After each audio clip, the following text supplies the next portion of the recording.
देख रहे हैं एनएनसी न्यूज।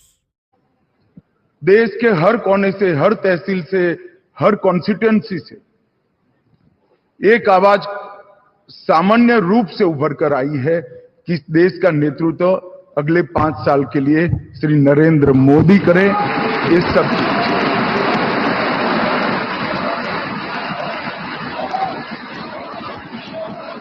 और 10 साल जो प्रधानमंत्री जी के रूप में मोदी जी ने काम किया, इसमें हर क्षेत्र में युगांतकारी परिवर्तन करने का काम उनके नेतृत्व में भाजपा एनडीए सरकार ने किया है और देश की जनता का ये जनादेश उसको एक्नॉलेज करता है, इस पर मजबूत ठप्पा लगाता है। और आज ये पवित्र जगह जहां हमारे संविधान का निर्माण हुआ, वो संविधान सदन के अंदर हम जो लोग फैसला करने जा रहे हैं, वो आजाद भारत के इतिहास का एक ऐतिहासिक फैसला है कि 60 साल के बाद तीसरी बार कोई व्यक्ति लगातार प्रधानमंत्री बनने जा रहा है, वो हमारे नेता नरेंद्र मोदी है। इसलिए मैं भारतीय जनता पार्टी के करोड़ों कार्यकर्ताओं की ओर से, देश की जनता की ओर से और एनडीए के सहयोगी दलों की ओर से ये तीनों प्रस्ताव जो श्रीमान राजनाथ सिंह जी ने रखे हैं, इनका मनपूर्वक समर्थन करता हूं और मैं आशा करता हूं कि आप लोग भी समर्थन करें। मैं भारतीय जनता पार्टी के वरिष्ठ नेता, केंद्रीय मंत्री माननीय नितिन गडकरी जी से कहूंगा वो प्रस्ताव का अनुमोदन करें।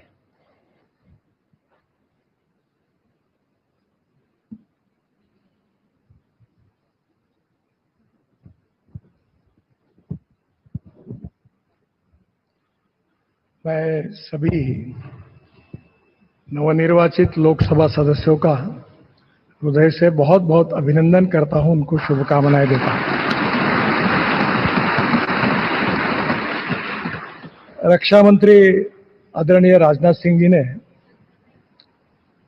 भारतीय जनता पार्टी संसदीय दल के नेता, एनडीए के नेता और लोकसभा के नेता के रूप में आदरणीय नरेंद्र मोदी जी इनका नाम प्रस्तावित किया है।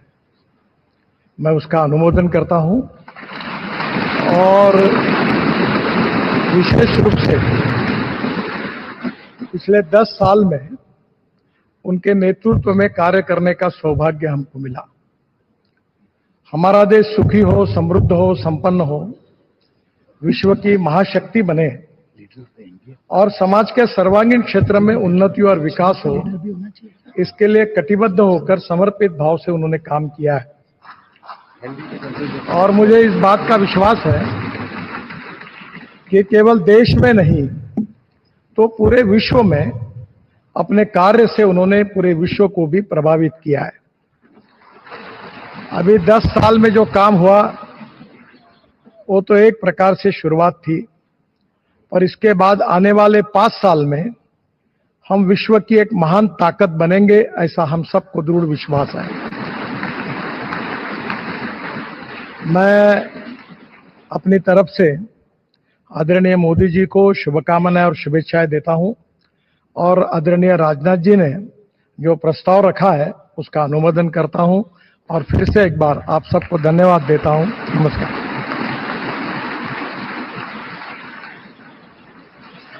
मैं एनडीए के हमारे साथी और जेडीएस के नेता श्री एचडी कुमार स्वामी जी से आग्रह करूंगा कि वो इस प्रस्ताव का अनुमोदन करें।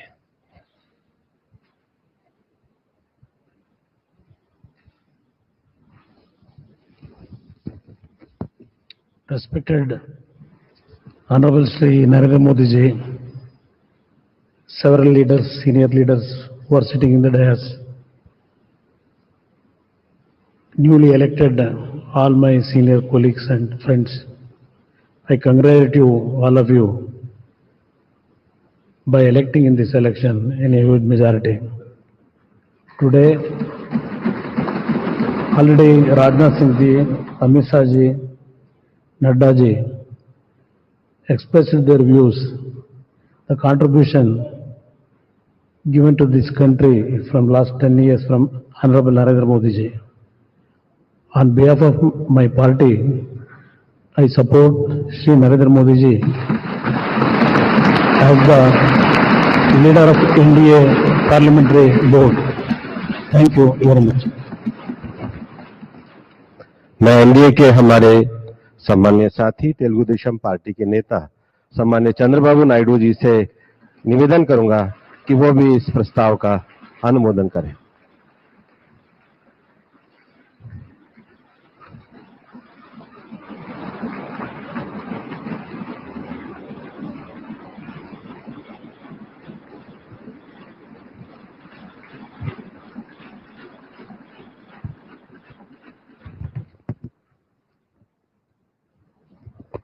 Honorable Prime Minister of India, Shri Narendra Modi ji, Honorable Union Ministers, respected NDA partners, Honorable MPs, first of all, we are congratulating all of you. You have won wonderful majority I have seen for the election campaign. For the 3 months, Honorable PM never took any rest. Day and night, he had campaigned, same zeal. He started and ended same spirit. In Andhra Pradesh, we had 3 meetings, public meetings, 1 big rally. It had made a huge difference for winning the elections in Andhra Pradesh.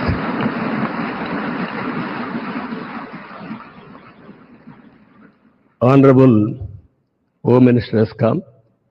He addressed 1 meeting, very powerful meeting. It has changed the situation in a big way. I am thanking him. Even Honorable Rajnath Singh ji and also Nadda ji and also Gadkari ji, so many leaders have come and they have addressed. It has given a confidence among people that center is with state. We are thanking all ministers. And also here today, we stand at a crucial juncture in our nation's history. NDA government, under the visionary leadership of Shri Narendra Modi ji, has taken significant initiatives in the last 10 years.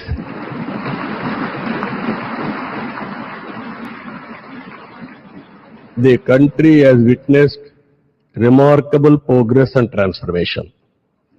Narendra Modi ji focused and dedicated approach has transformed the nation into a global powerhouse. I am in the politics for the last 4 decades. I have seen so many leaders. I can give entire credit for Narendra Modi ji for making India proud globally. That is his biggest achievement for the country. Now, under his leadership, we have reached 5th largest economy in the world. Now, we are confident during this tenure, he is going to make India 3rd largest economy in the world.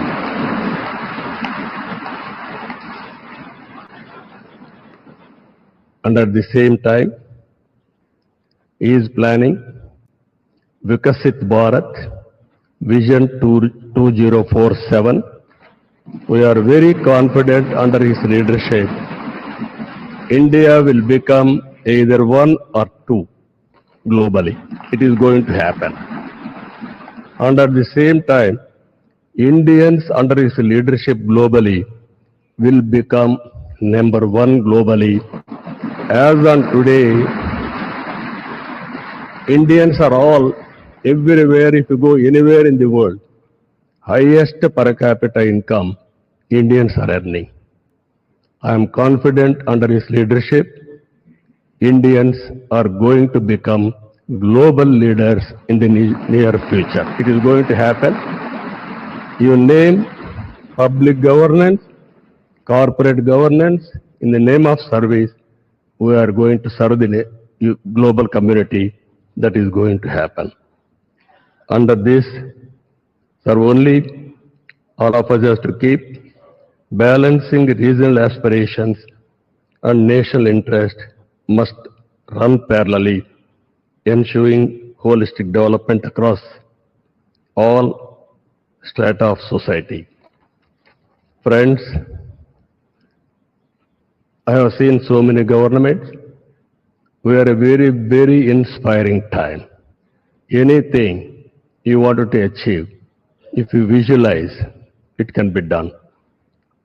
Narendra Modi ji is having a vision and also is having a zeal and also his execution is very perfect and also he is executing all his policies with a true spirit. Always to have a leader.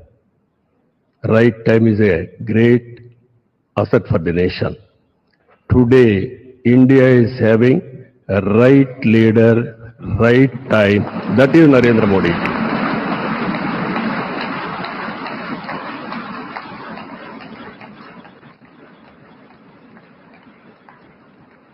This is a very good opportunity for India.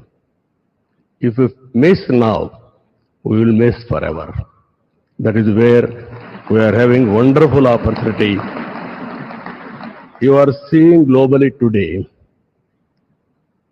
all countries are having 1 or 2%, 3% growth rate. India is growing at the highest growth rate for the last 10 years. It will continue another 10, 20 years. Or 30 years, 40 years. India is having some advantages. One is information technology. We have first mover advantage we have taken. Demographic dividend, that is more youngsters. It has created excellent advantage for Indians to move abroad also. For everything, in ancient times also, we had all resources. But recently, we are moving very aggressively. The reason is very clear. We are having leader. That leader is Narendra Modi. Now, I proudly propose the name of Sri Narendra Modi ji on behalf of Telugu Desam Party for the post of Prime Minister of this great nation. Through his vision of Sabka Saath, Sabka Vikas and Vikasit Bharat, and through the collective efforts of NDA, we can become a zero poverty nation. That is possible only Narendra Modi ji. This is a historic moment. All of you are here. Telugu Desam Party is having relations with NDA from the beginning. My leader, my party founder, great N.T. Ramarao Garu, you are all aware. Always he was worked for the people, and also he told very clearly, I don't know isms, I know only ism, that is humanism. That is NTR. That vision Narendra Modi ji is making a reality in India. We are very happy for this momentum. I thank all of you. This time we had a historic win of the election. We have won historic elections. If you see 95% seats we have won in Andhra Pradesh. That is the big victory. I have seen so many elections. This is the first of its kind. That is the confidence people are having on NDA and all leaders. My friend Pawan Kalyan ji is here, Janasena leader. Janasena, Telugu Desam Party and also BJP, we worked together without having any reservations. Here, State President Purandeshwari also is here. All leaders, we worked very well. That is the results we got it. I am very happy to share some of my ideas with you. This is the proudest moment in my life. Thank you very much. मैं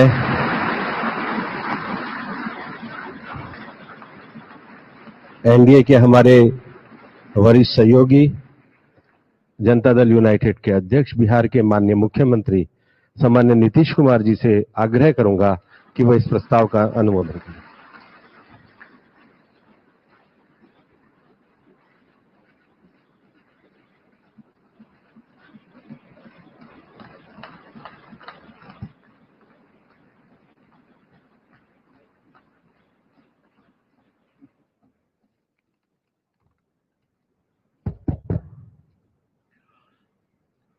हमारी party Janata Dal United, Bharatiya Janata party संसदीय दल के नेता आदरणीय श्री नरेंद्र मोदी जी को भारत के प्रधानमंत्री पद के लिए समर्थन देती है। आज ये बहुत ही खुशी की बात है। 10 साल से ये प्रधानमंत्री हैं और फिर प्रधानमंत्री होने जा रहे हैं और इन्होंने पूरे देश की सेवा की। अब पूरा भरोसा है कि जो कुछ भी बचा है अगली बार ये सब पूरा कर देंगे और जो भी हर राज्य का है, और हम लोग पूरे तौर पर सब दिन इनके साथ रहेंगे और पूरे तौर पर जो कुछ भी है आज जिस तरह से भी ये करेंगे बहुत अच्छा है। और आप जान लीजिए कि कुछ लोग, हम लोगों को तो अब लगता है कि अगली बार जो आप आइएगा ना, तो इस बार हम देखें कि कुछ इधर उधर कुछ जीत गया है, अगली बार सब हारेगा, हमको पूरा भरोसा। ये सब बिना मतलब का बात बोल बोल करके क्या किया है? ये सब कोई काम किया है? उन लोगों ने आज तक कोई काम नहीं किया, देश की कोई सेवा नहीं की है। लेकिन आपने इतनी सेवा की है और उसके बाद इस तरह से हुआ है, तब इस बार फिर जो मौका मिला है, तो इस मौका के बाद आगे अब उन लोगों के लिए कोई गुंजाइश नहीं रहेगा, वो सब खत्म हो जाएगा। अब बिहार, आज देश बहुत आगे बढ़ेगा। अब बिहार का भी तो सब काम हो ही जाएगा, जो कुछ भी बचा हुआ है उसको ही कर देंगे। सबसे पुराना इलाका है, तो इसीलिए हम लोग तो पूरे तौर पर हर तरह से जो आप चाहिएगा उस काम के लिए हम लोग लगे रहेंगे और बहुत अच्छा होगा। अब जितने लोग साथ हुए हैं अब बहुत अच्छा है और सब लोग बहुत अच्छे ढंग से अपनी बात कर रहे हैं, तो सब लोग ठीक हैं। हम मिल करके सब लोग चलेंगे और हम लोग पूरा आपके साथ रहेंगे और आप पूरे देश को कितना आगे बढ़ाएंगे, ये बहुत खुशी की बात होगी। यही हम लोगों को कहना है और मेरा आग्रह यही है कि जल्दी से जल्दी आपका काम शुरू हो जाए, शपथ ग्रहण हो जाए। अब आप इतवार को करने वाले हैं, तो हम तो चाहते थे कि आजो हो जाता तो अच्छा था, लेकिन आपकी जब इच्छा है तो जब भी हो, जितना तेजी से काम हो जाए तो बहुत अच्छा है और बहुत अच्छा रहेगा। अब इस बार हम लोगों का इससे बड़ी खुशी होगी और पूरे देश में इसका बहुत ज्यादा फायदा है। इधर उधर कोई करना चाहता उसको कोई लाभ नहीं है। इसीलिए मैं आपका अभिनंदन करता हूं और आपके नेतृत्व में सब लोग काम करेंगे, सब लोग चलेंगे इन्हीं शब्दों के साथ। और आप सब लोग इतना खुशी हैं, सब पार्टी के लोग, मैं उनका भी अभिनंदन करता हूं और यही कहूंगा कि हम सब लोग इनके साथ रहेंगे और एक साथ होकर के जो कुछ भी करेंगे इनकी बात को मानते हुए हम लोग आगे चलेंगे। इन्हीं शब्दों के साथ बहुत बहुत धन्यवाद।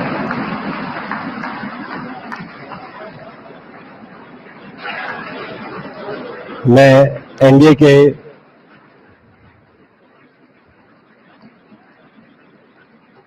के हमारे सम्मान्य साथी शिवसेना के हमारे नेता और महाराष्ट्र के मुख्यमंत्री श्री एकनाथ शिंदे जी से आग्रह करूंगा कि वो भी प्रस्ताव का अनुमोदन करें।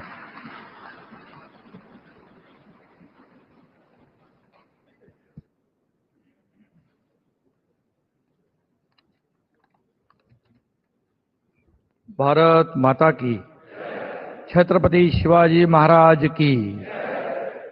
आज का ये ऐतिहासिक और स्वर्णिम दिन है कि आज हमारे आदरणीय प्रधानमंत्री नरेंद्र मोदी जी को एनडीए संसदीय दल के नेता पद पर राजनाथ सिंह जी ने जो प्रस्ताव रखा है, वो मैं हमारे बाबा साहब ठाकरे जी के विचार वाली शिवसेना के पार्टी के तरफ से पूरा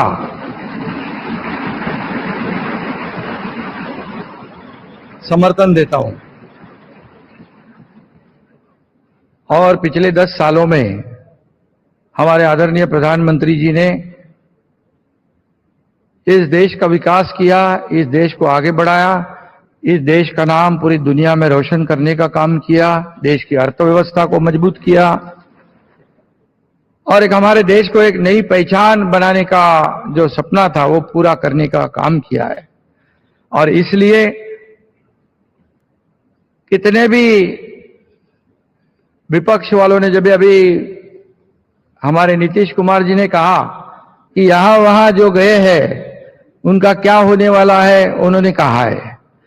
और कितना भी झूठे नैरेटिव, झूठी अफवाहें फैलाकर देश की जनता को गुमराह करने की कोशिश की, लेकिन ये झूठे नैरेटिव और झूठी अफवाहें फैलाने वाले को देश की जनता ने नकारा है और आदरणीय प्रधानमंत्री जी को स्वीकारा है।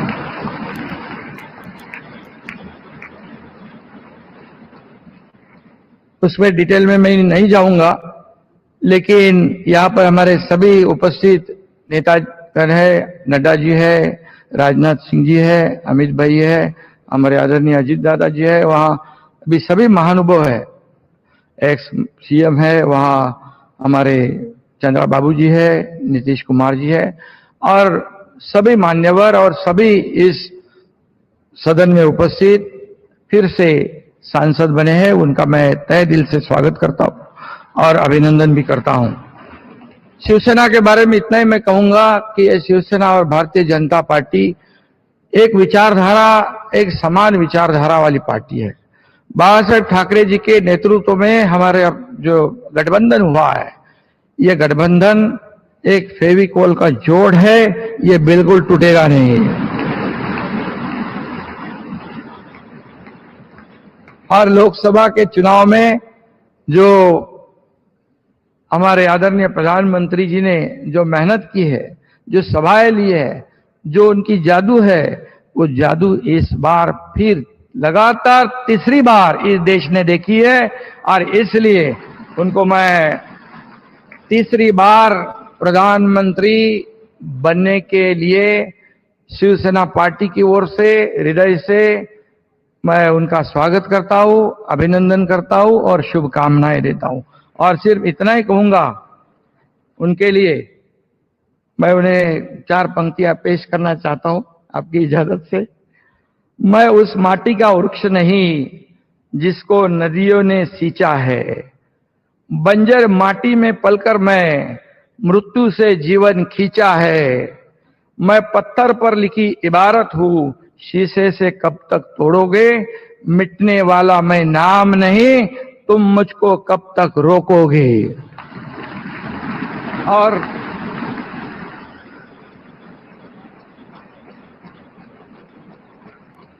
दस साल जो काम किया है उसके गवाह हम सब है और इसलिए लोगों ने विकास को महत्व दिया है।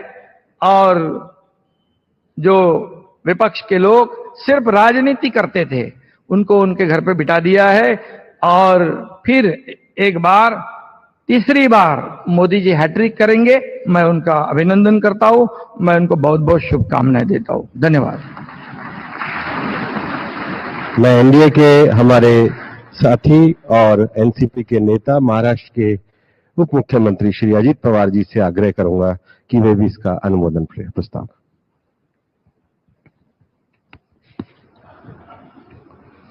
देश के लोकप्रिय प्रधानमंत्री नरेंद्र मोदी जी, एनडीए के सभी उपस्थित नेतागण, नवनिर्वाचित एनडीए के सभी संसद सदस्य और मेरे साथी, मैं सभी का तहे दिल से स्वागत करना चाहता हूं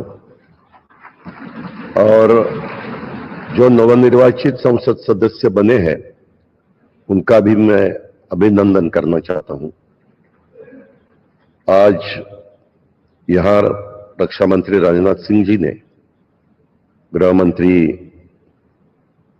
अमित शाह साहब ने और It's raining offers. Grab your favorite Fiyama now.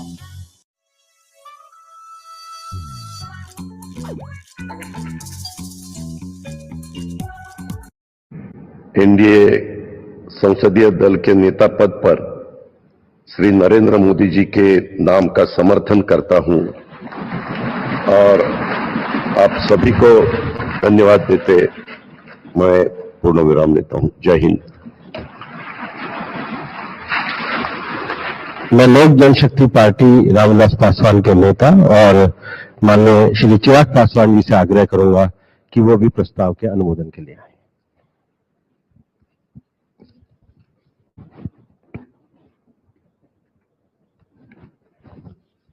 मौजूद यहां पर सभी नवनिर्वाचित लोकसभा के माननीय सांसद सदस्यों का स्वागत करते हुए मैं मेरे प्रधानमंत्री आदरणीय नरेंद्र मोदी जी को बधाई देता हूं। आपकी वजह से एनडीए को ये प्रचंड जीत हासिल हुई है, इसका श्रेय आपको जाता है सर। आप भी में वो इच्छा शक्ति थी कि जिसने इतिहास में इस तरीके की प्रचंड जीत को दर्ज कराने का काम किया। यह कोई सामान्य बात नहीं था कि लगातार तीसरी बार प्रधानमंत्री जी के नेतृत्व में एनडीए को इतनी बड़ी जीत मिलती गई। हम लोग सर जब क्षेत्र में जाते थे, आपके नाम पर जिस तरीके का उत्साह देखने को मिलता था, ये हम सबके लिए गर्व की बात होती थी कि हमारे नेता एक ऐसा नेतृत्व करता हम लोग के पास है जिसको लेकर जनता में विश्वास है। आप ही की वजह से सर आज दुनिया के सामने हम लोग गर्व से कहते हैं कि भारत देश की 5वीं सबसे बड़ी अर्थव्यवस्था बना, तो ये देन आपकी है। भारत की जनता को सर आप पर पूरा विश्वास है। आप ही में सर वो इच्छा शक्ति है जो गांव और शहर की दूरी को मिटा सकता है। आप ही में वो इच्छा शक्ति है जो अमीर और गरीबी के फासले को पार सकता है। आप ही में वो इच्छा शक्ति है सर जिसने ये लक्ष्य रखा कि 2047 तक भारत को हम लोग विकसित देश बनाएंगे और भारत को विकसित देश बनाने की ओर आप ही हम लोगों को लेकर चल सकते हैं। मैं यहाँ इस सदन में मौजूद तमाम वरिष्ठ नेताओं का अभिवादन करते हुए मैं चिराग पासवान, जो यहाँ पर प्रस्ताव माननीय रक्षा मंत्री जी आदरणीय राजनाथ सिंह जी के द्वारा आया है, मैं चिराग पासवान मेरी पार्टी लोक जनशक्ति पार्टी रामविलास की तरफ से एनडीए संसदीय दल के नेता पद पर श्री नरेंद्र मोदी जी के नाम का समर्थन करता हूं। और अंत में मैं इतना जरूर कहूंगा सर, मेरे नेता मेरे पिता आदरणीय रामविलास पासवान जी ने एक सपना देखा था और उन्होंने हमेशा कहा था कि मैं उस घर में दिया जलाने चला हूं जिस घर में सदियों से अंधेरा है। मुझे लगता है उनके इस सपने को, उनके इस लक्ष्य को और करोड़ों देशवासियों को अंधकार से निकालने की उम्मीद एकमात्र आप हैं सर। इसके लिए आपका बहुत बहुत धन्यवाद, बहुत बहुत आभार। जय हिंद।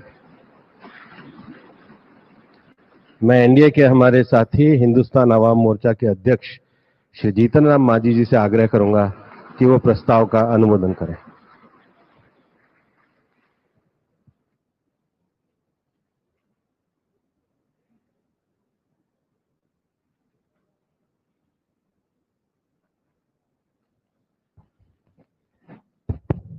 आदरणीय अध्यक्ष जी और यहाँ पर उपस्थित भारत नहीं बल्कि विश्व के प्रसिद्ध नेता माननीय नरेंद्र कुमार मोदी जी और सभी एनडीए के साथीगण और खास करके जो नवनिर्वाचित हमारे सांसदगण आए हैं, उन सबों को हम अपने दिल के गहराइयों से बधाई देते हैं, शुभकामना देते हैं, बहुत बहुत सुंदर भविष्य की कामना करते हैं। बहुत लंबी कोई बात नहीं कहनी है, सभी साथियों ने अपनी अपनी बात कही। मैं मेरी पार्टी हिंदुस्तानी अवाम मोर्चा सेकुलर की तरफ से एनडीए संसदीय दल के नेता पद पर श्री नरेंद्र मोदी जी को नाम का समर्थन करता हूं और एक ही बात मैं कहना दोहराना चाहता हूं। हम उस वंश के लोग हैं जो 24 वर्ष, 24.5 वर्ष लगातार छेनी हथौड़ा लेकर के पर्वत को काटा। पर्वत पुरुष दशरथ मांझी दृढ़ इच्छा के धनी उसी परिवार के हम हैं और इसी आधार पर हम आश्वस्त करना चाहते हैं इस सदन को कि हम हर हालत में नरेंद्र मोदी जी के साथ और एनडीए के साथ रहेंगे, समर्थन करते हैं। बहुत बहुत धन्यवाद। मैं अपना दल पार्टी की नेता श्रीमती अनुप्रिया पटेल जी से आग्रह करूंगा कि वो भी प्रस्ताव का अनुमोदन करें।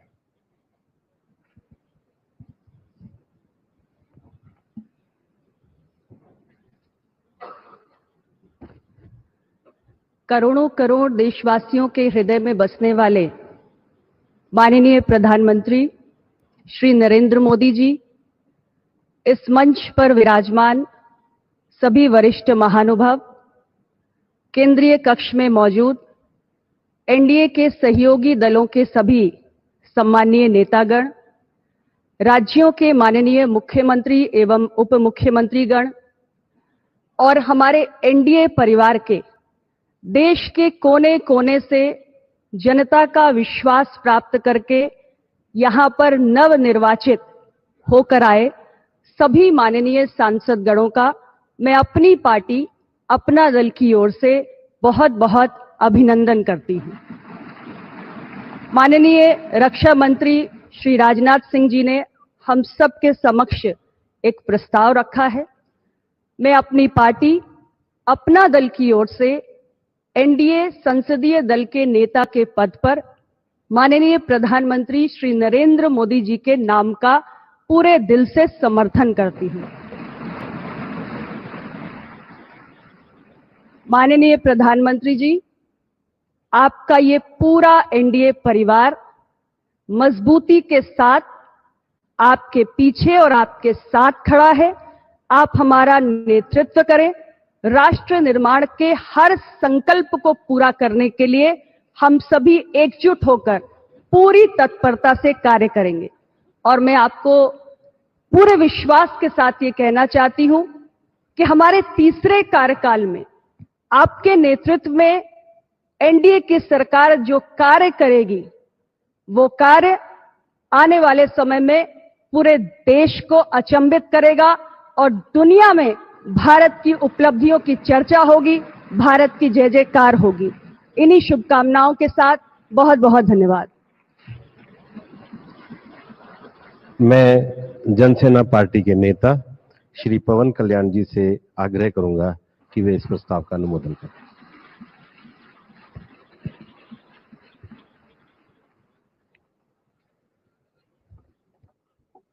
To the Honorable Prime Minister Sri Narendra Modi ji, my heartfelt wishes on behalf of Janasena, and I'm fortunate and grateful for giving this opportunity to be here. It started in 2014 in the same place. And Honorable Chandrababu Naidu just said, we're going to see Modi ji to rule this country for 15 years, and it's happening, sir. Chandrababu ji, your prophecy came true. Modi ji, you truly inspired the nation. As long as you are the Prime Minister of this country, our country will never bow down to anyone, sir. The mighty Himalayas will never bow down like that. Under your leadership, Bharat will never bow down. And we really take pride under your leadership, to work under your leadership, sir. We really take pride.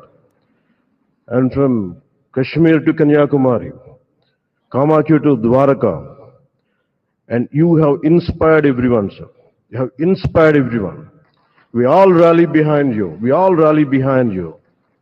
The way you have triggered us to serve the nation, the kind of patriotism you have instilled in us by your actions, by your words, by your deeds, and the kind of development you had shown us in the progress. And sir, I'm deeply honored, and for listening to us, for looking at Andhra Pradesh. Under your guidance, under your support, we are able to sweep the polls. We got 91% victory there. We got completely in legislature, we had got 91% success. It's all because of your guidance. It's all because of your leadership, sir. I'm grateful to you. We're all grateful to you. On behalf of Janasena Party, I support Shri Narendra Modi ji as the leader of the NDA Parliamentary Party. To all the eminent senior parliamentarians and the new parliament members, I wish you very best. To honorable senior leaders and NDA partners, to you all, my heartfelt namaskars to you, sir. Thank you and Jai Hind, sir.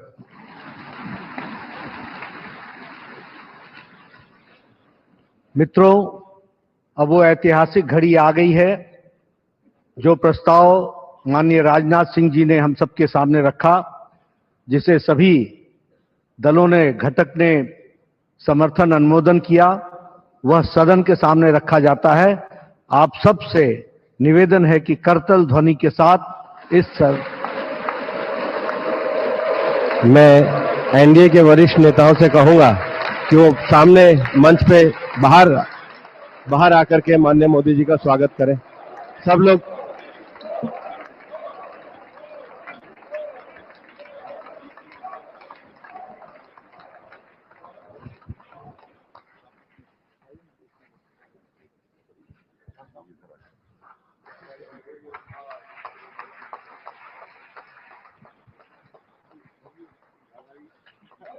Bharat माता की, भारत माता की, भारत माता की,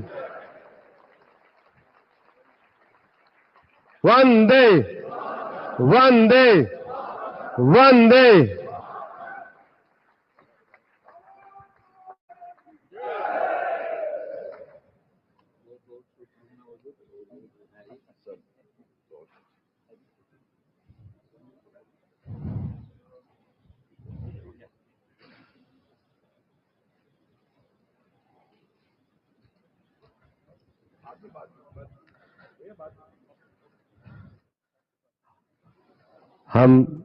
हम सब लोगों के लिए हर्ष, गौरव और सौभाग्य का विषय है कि एनडीए के हमारे नेता के रूप में माननीय नरेंद्र मोदी जी से हम निवेदन करेंगे कि वो हम सब लोगों को भारत के उज्जवल भविष्य के लिए संबोधन प्रदान करें। हम सब लोग करतल ध्वनि से माननीय प्रधानमंत्री जी का अभिनंदन और स्वागत करें।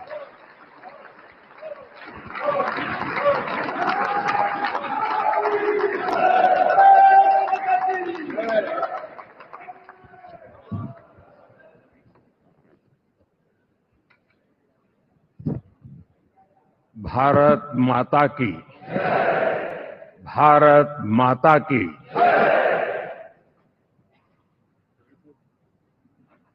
मैं सबसे पहले तो इस सभागृह में उपस्थित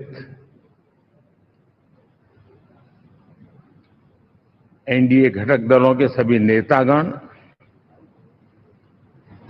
नवनिर्वाचित सभी सांसदगण और हमारे राज्यसभा के भी सांसदगण, आप सबका हृदय से बहुत बहुत आभार व्यक्त करता हूं।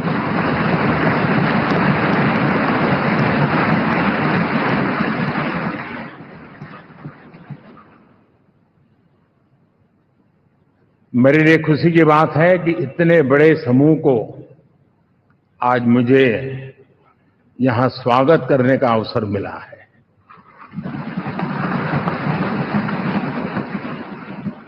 जो साथी विजयी होकर के आए हैं वे सभी अभिनंदन के अधिकारी हैं, लेकिन जिन लाखों कार्यकर्ताओं ने दिन रात परिश्रम किया है, न उन्होंने दिन देखा न रात देखी, और इतनी भयंकर गर्मी में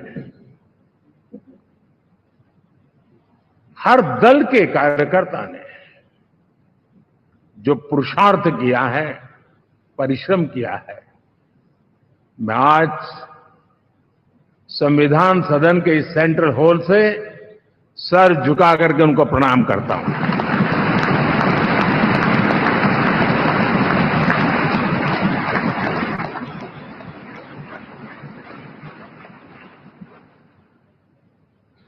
साथियों, मेरा बहुत सौभाग्य है कि एनडीए के नेता के रूप में आप सब साथियों ने सर्वसम्मति से चुन करके मुझे एक नया दायित्व दिया है, और इसके लिए मैं आपका बहुत बहुत आभारी हूं।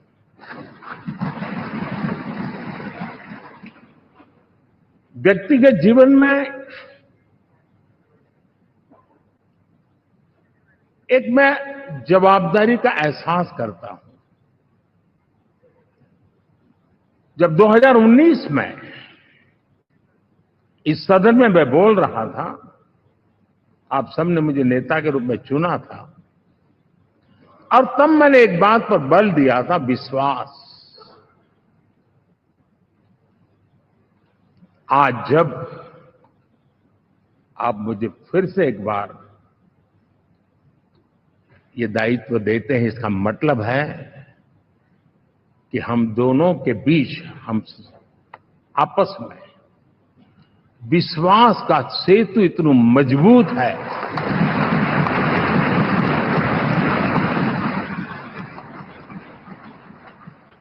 ये अटूट रिश्ता विश्वास की मजबूत धरातल पर है, और ये सबसे बड़ी पूंजी होता है। और इसलिए ये पल मेरे लिए भावुक करने वाले भी हैं, और आप सबके प्रति जितना धन्यवाद करूं उतना कम है।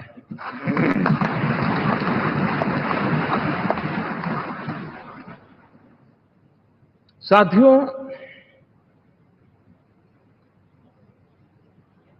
बहुत कम लोग इन बातों की चर्चा करते हैं, शायद उनको सूट नहीं करता होगा,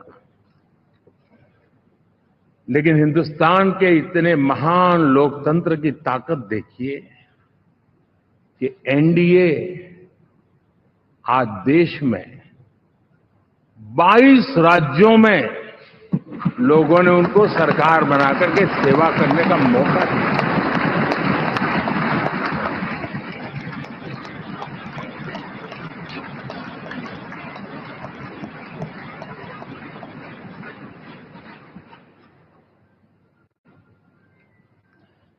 हमारा ये अलायंस सच्चे अर्थ में भारत की असली जो स्पिरिट है, जो भारत का आत्मा है, भारत की जड़ों में जो रचा बसा है, उसका एक अर्थ में प्रतिबिंब है।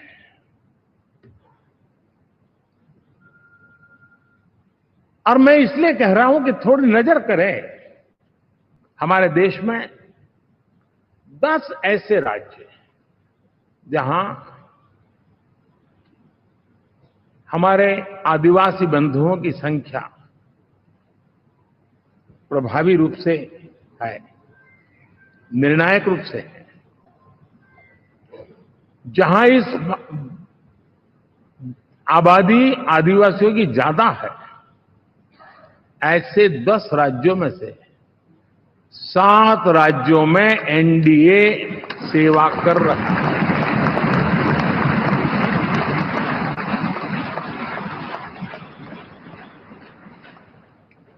साथियों, हम सर्वपंथ संभाव के हमारे संविधान को समर्पित है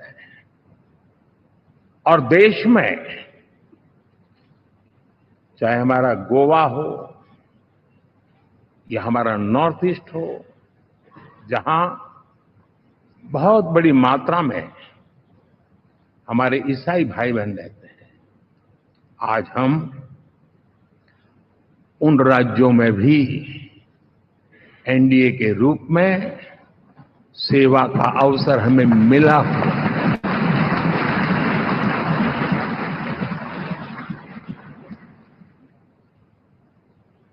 साथियों,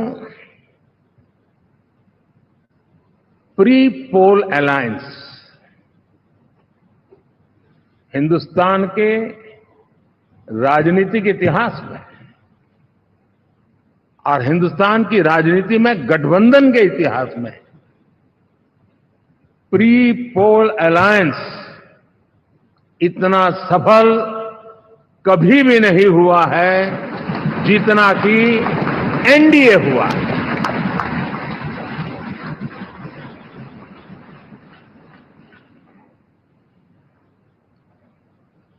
और ये गठबंधन का विजय, हमने बहुमत हासिल किया है और मैं कई बार कह चुका हूं, शब्द अलग होंगे लेकिन मेरे भाव उसमें एक सातत्य है। सरकार चलाने के लिए बहुमत आवश्यक है, लोकतंत्र का वही एक सिद्धांत है, लेकिन देश चलाने के लिए सर्वमत बहुत जरूरी होता है।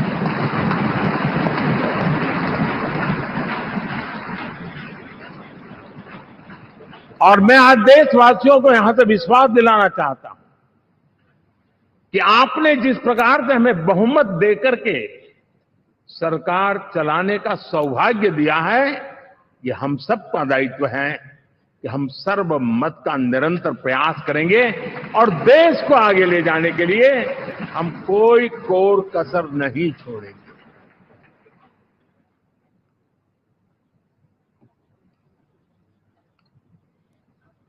साथियों, एनडीए को करीब करीब 3 दशक हो चुके हैं।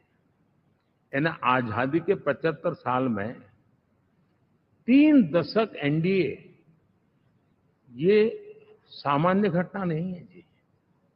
विविधता से भरे हुए अपनी लोकतांत्रिक और सामाजिक रचना के बीच में ये 3 दशक की यात्रा एक बहुत बड़ी मजबूती का संदेश देती है। और मैं आज गर्व के साथ कहता हूं कि किसी एक समय वो था कि संगठन के कार्यकर्ता के रूप में इस अलायंस का हिस्सा था, व्यवस्थाओं से जुड़ा रहता था और आज सदन में बैठ करके आपके साथ काम करते करते मेरा भी नाता इससे 30 साल का रहा है और मैं कह सकता हूं, हकीकतों के तथ्यों के आधार पर कह सकता हूं, ये सबसे सफल अलायंस है।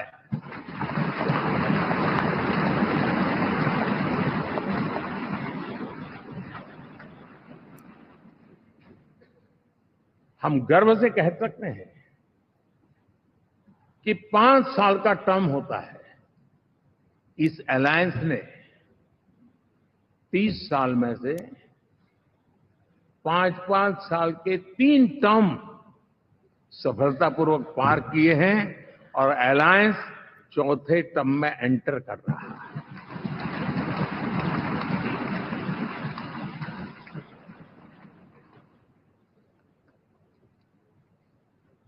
साथियों, इस बात को जो राजनीति के विशेषज्ञ हैं, अगर मुक्त मन से, मुक्त मन शब्द बहुत महत्व का है, वे सोचेंगे तो पाएंगे कि एनडीए ये सत्ता प्राप्त करने का या सरकार चलाने का कुछ दलों का जमावड़ा नहीं है। ये राष्ट्र प्रथम की मूल भावना से, नेशन फर्स्ट के प्रति कमिटेड, वैसा ये समूह है। और 30 साल का लंबा कालखंड शुरू में शायद असेंबल हुआ होगा, लेकिन आज मैं कह सकता हूं कि भारत के राजनीतिक व्यवस्था में एक ऑर्गेनिक अलायंस है।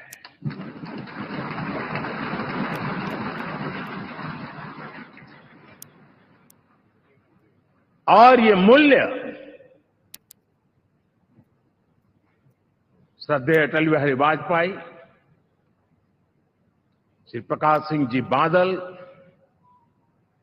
श्री बाला साहब ठाकरे, श्री जॉर्ज फर्नांडिस, श्री शरद यादव, अनगिनत नाम मैं कह सकता हूं। इन लोगों ने जिस बीज को बोया था, वो आज भारत की जनता ने विश्वास का सिंचन कर करके उस बीज को वट वृक्ष बना दिया है।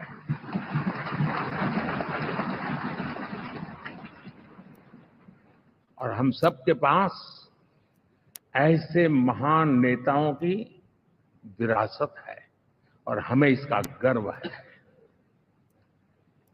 बीते 10 वर्षों में हमने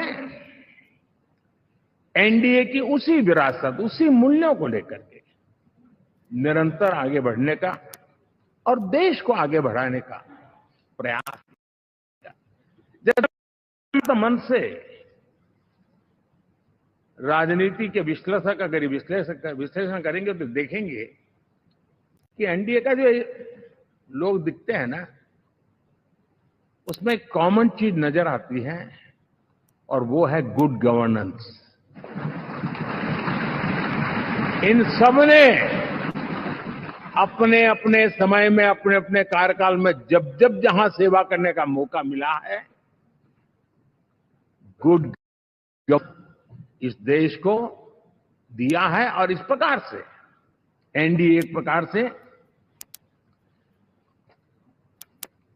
एनडीए कहते ही गुड गवर्नेंस ये अपने आप पर्यायवाची बन जाता है। साथियों, हम लोगों के सभी के कार्यकाल में, चाहे मैं गुजरात में रहा हूं या बाबू हमारे आंध्र में रहे हो या नीतीश जी ने के लिए भरपूर सेवा की, हम सबके अंदर केंद्र बिंदु में गरीब का कल्याण केंद्रस्थ रहा है।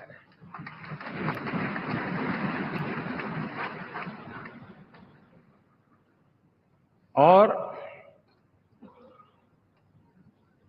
देश ने एनडीए के गरीब कल्याण के, गुड गवर्नेंस के 10 साल को देखा है। इतना नहीं, मैं कह सकता हूं देश ने इसे जिया है।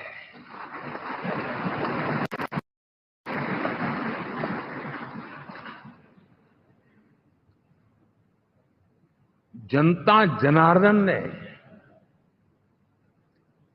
सरकार क्या होती है, सरकार क्यों होती है, सरकार किसके लिए होती है, सरकार कैसे काम करती है, इसको पहली बार अनुभव किया है। वरना जनता और सरकारों के बीच में एक खाई की व्यवस्था ही बनी हुई थी। हमने उसको पाठ दिया है। हमने सबका प्रयास का मंत्र देश को नई ऊंचाई पर ले जाने के लिए चरितार्थ करके देखा है। साथियों, एनडीए सरकार में हम अगले 10 साल में, मैं बहुत जिम्मेवारी के साथ कह रहा हूं, अगले 10 साल में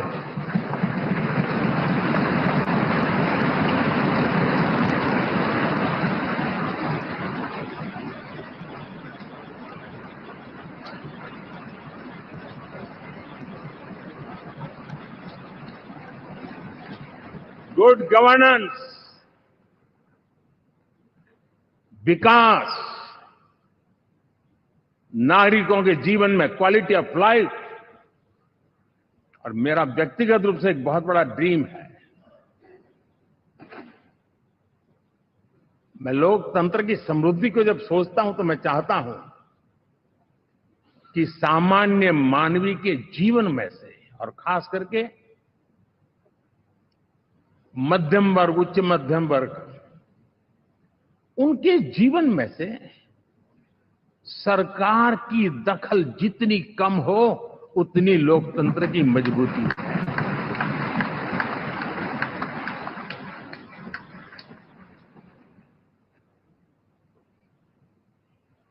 और आज के टेक्नोलॉजी के युग में बहुत आसानी से हम, वरना एक दिन में 10 काम हो तो 10 अलग अलग वो सारी चीजें मांगेंगे। हम बदलाव चाहते हैं। गुड गवर्नेंस का ये भी एक महत्वपूर्ण पहलू है। लेकिन हम विकास का नया अध्याय लिखेंगे, गुड गवर्नेंस का नया अध्याय लिखेंगे, जनता जनार्दन की भागीदारी का नया अध्याय लिखेंगे, और सब मिलकर के विकसित भारत के सपने को साकार करके रहेंगे।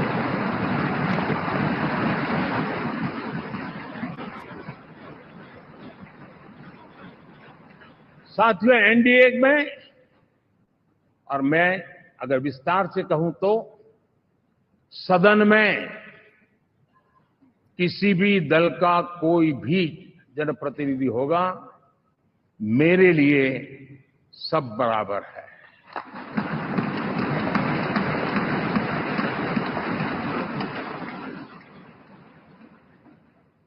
जब मैं सबका प्रयास की बात करता हूं तो मैं सदन में भी, चाहे वो लोकसभा हो या राज्यसभा हो, हमारे लिए सब बराबर है।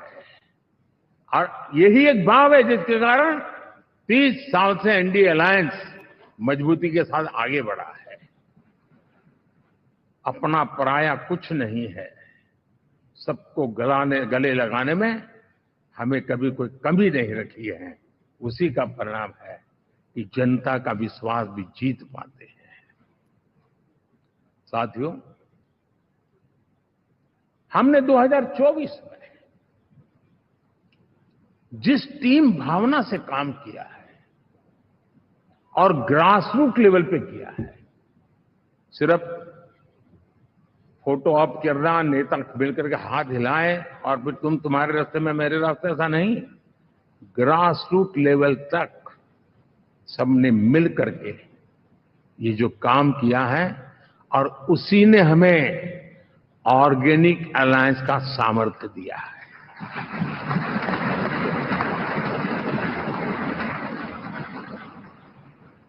एक दूसरे का सहयोग किया है। हर किसी ने यही सोचा, जहां कम वहां हम। अगर कोई कमी है तो मैं आऊंगा, मैं मेहनत करूंगा, लेकिन तुम्हें कमी नहीं रहने दूंगा। जहां कम वहां हम, ये हर कार्यकर्ता ने जी करके दिखाया है, और तभी तो जीत आती है। साथियों, कभी कभी मैं कह सकता हूं कि हमारा 10 साल का अनुभव है,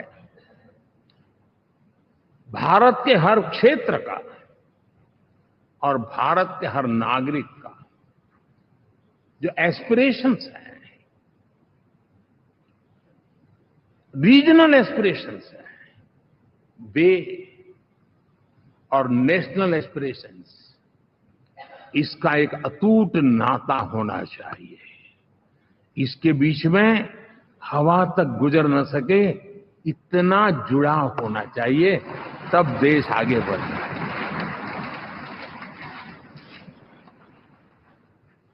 साथियों, इस चुनाव में मैं कुछ उल्लेख जरूर करना चाहूंगा जो मेरी नजरिए से मैंने देखा है। दक्षिण भारत में एनडीए ने एक नई राजनीति की नींव मजबूत की है।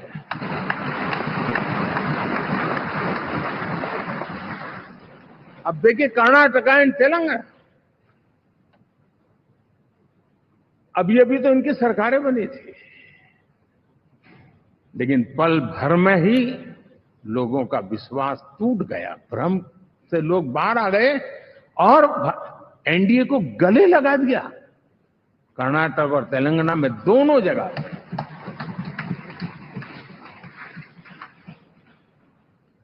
साथियों, तमिलनाडु, मैं तमिलनाडु की टीम को भी बधाई देना चाहूंगा, और वहां हमारा एनडीए समूह बहुत बड़ा भी है और कईयों को पता था कि हम एक साथ एक सीट नहीं लड़ा पाएंगे, लेकिन इस लड़ाई में हम साथ रहेंगे। और मैंने बहुत से एनडीए के साथी तमिलनाडु में ऐसे हैं कि जिनका कोई उम्मीदवार नहीं था, लेकिन इस झंडे को ऊंचा रखने के लिए वो जी जान से जुटे थे। और इसलिए आज तमिलनाडु में भले हम सीट नहीं जीत पाए, लेकिन जिस तेजी से एनडीए का वोट शेयर बढ़ा है, वो साफ साफ संदेश दे रहा है कल में क्या लिखा हुआ है।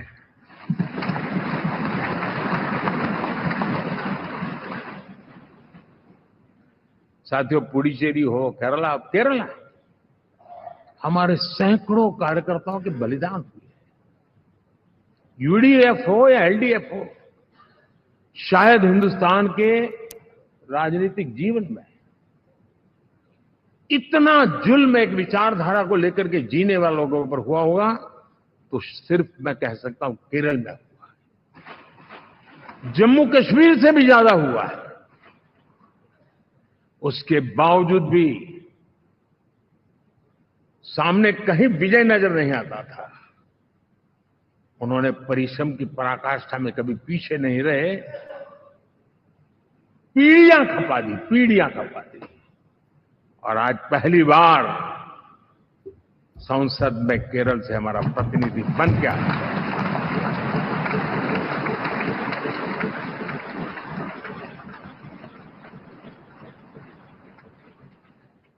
साथियों, अरुणाचल में हमने लगातार हमारी सरकार बनती रही है और भारी समर्थन से बनती है। सिक्किम में भी हमारे एनडीए की सरकार करीब करीब क्लीन स्वीप के साथ, अरुणाचल क्लीन स्वीप। आंध्र, मैं अबू बाबू को पूछ रहा था, बोले हिस्टोरिकली ये सबसे हाईएस्ट विक्ट्री है।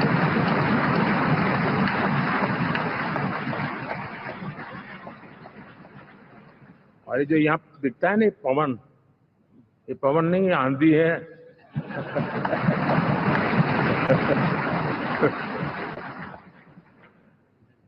आंध्र ने इतना बड़ा हमारे प्रति जनमत दिया है। हिंदुस्तान के लिए एक सामान्य मानवी की विकास की जो जिजीविषा है उसका प्रतिबिंब है। और महाप्रभु जगन्नाथ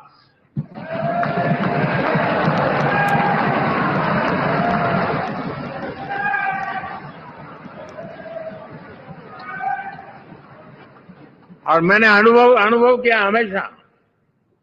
मैं हमेशा मानता हूं ईश्वर के अनेक रूप होते हैं, लेकिन जब मैं भगवान महाप्रभु जगन्नाथ जी को याद करता हूं तो मैं हमेशा मानता हूं ये गरीबों के देवता है।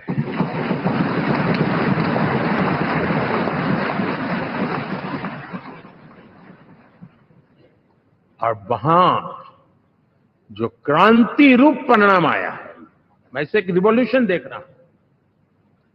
और मैं इसके साथ कह सकता हूं कि विकसित भारत का हमारा जो सपना है, आने वाले 25 वर्ष, पहले मैंने 10 साल कहा था, या मैं 25 साल कह रहा हूं, आने वाले 25 साल महाप्रभु जगन्नाथ जी की कृपा से उड़ीसा देश की विकास यात्रा के ग्रोथ इंजन पैकी एक होगा।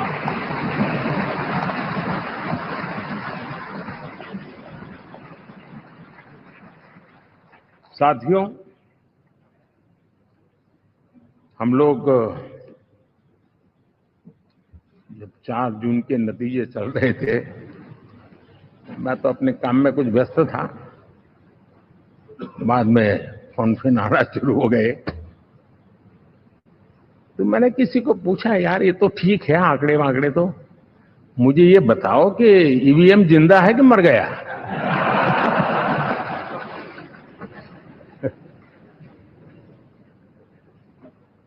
क्योंकि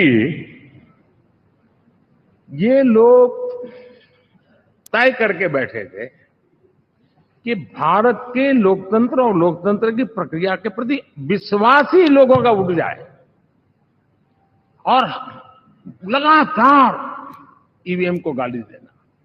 और मुझे तो लगता था कि शायद इस बार वो ईवीएम की अर्थी का जुलूस निकालेंगे, लेकिन 4 जून शाम आते आते उनको ताले लग गए, ईवीएम ने उनको चुप कर दिया।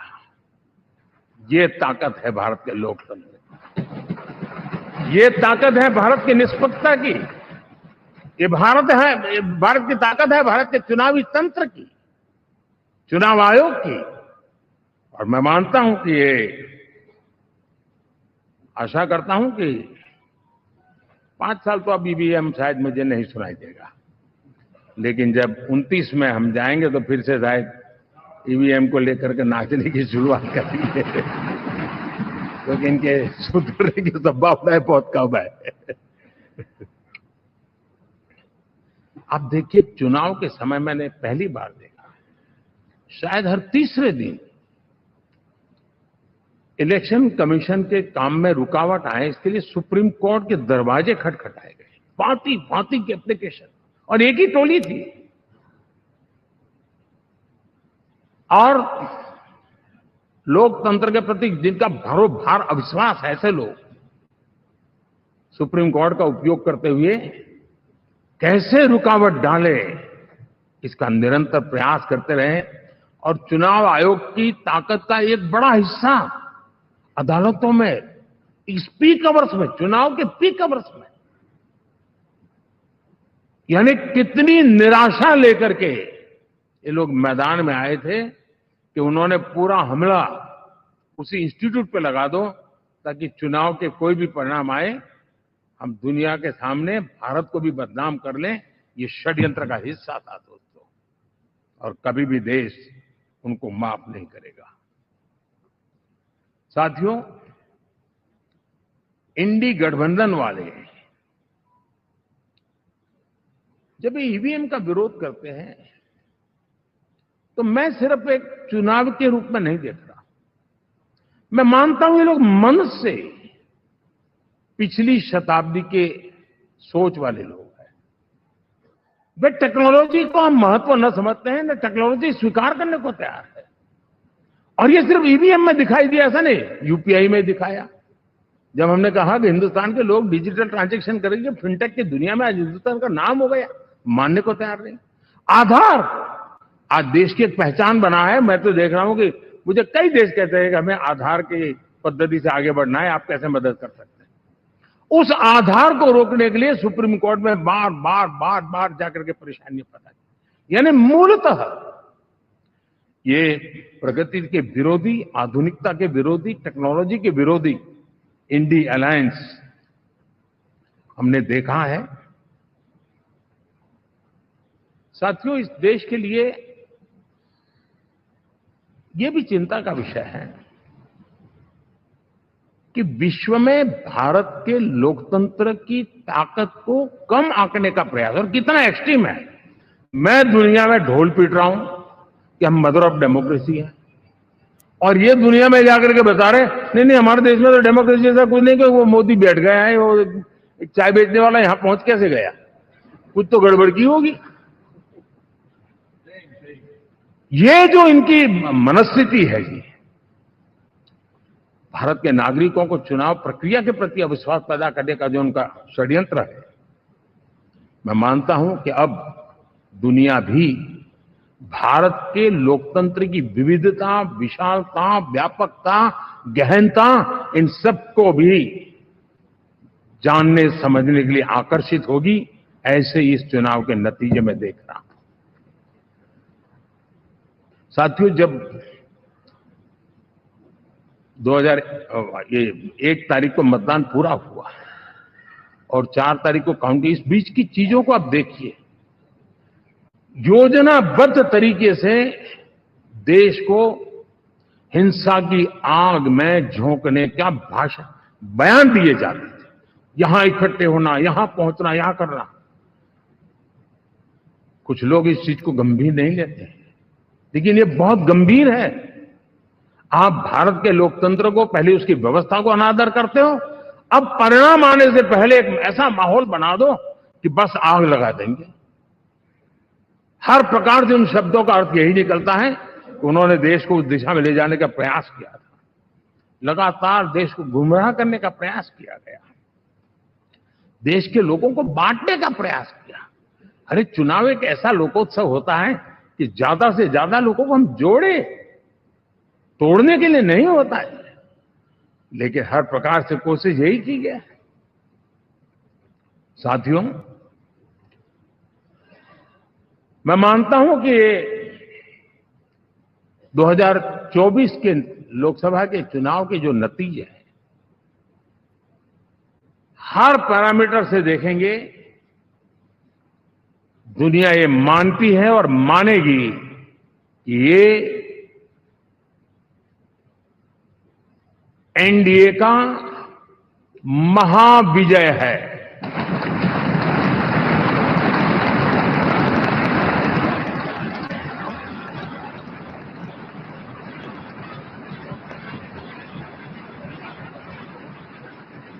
और आपने देखा 2 दिन कैसा चला, जैसे हम तो हार चुके हैं, गए, सब चारों तरफ यही दिखता था। क्योंकि उनको अपने कार्यकर्ताओं का मोरल हाई करने के लिए ऐसे काल्पनिक परेड ये करने पड़ रहे हैं। और साथियों, गठबंधन के इतिहास में अगर आंकड़ों के हिसाब से देखें तो ये सबसे मजबूत गठबंधन की सरकार है।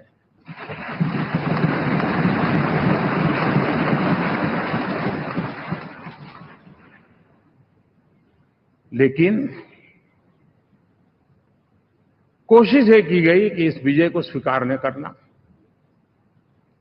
उसको पराजय के छाया में डुबो कर रखना। लेकिन उसकी ऐसी चीजों की बाल मृत्यु हो जाती है, और हो भी गई। लेकिन देशवासी जानते हैं कि न हम हारे थे न हम हारे हैं।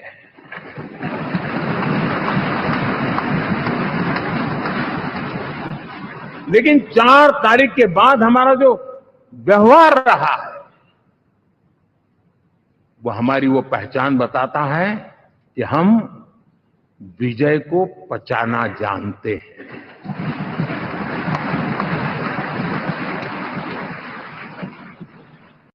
My Dyson Airwrap harnesses the Coanda effect to create multiple looks. It lets me shape with precision, smooth and hide flyaways, and achieve curls faster. Everyday styling for all hair types. No heat damage. Chocobon. Chocobon. Chocobon.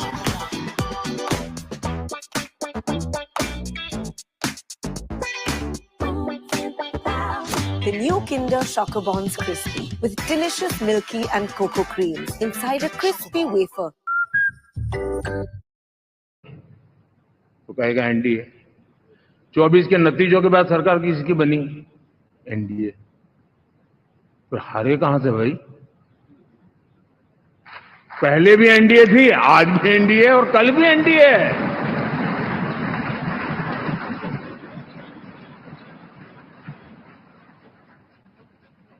आप सोचिए 10 साल बाद भी 10 साल बाद भी कांग्रेस 100 के आंकड़े को नहीं छू पाई।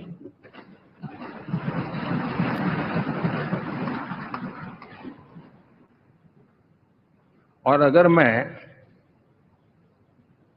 14, 19 और 24 तीन चुनावों को जोड़ करके कहूं,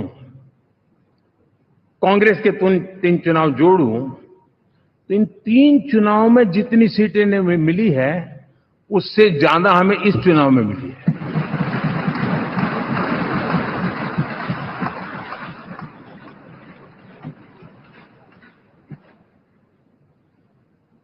और मैं साफ देख रहा हूं साथियों, एनडीए वालों को अंदाज नहीं है, वे धीरे धीरे पहले तो डूब रहे थे, अब तेज गति से ये गर्त में जाने वाले हैं।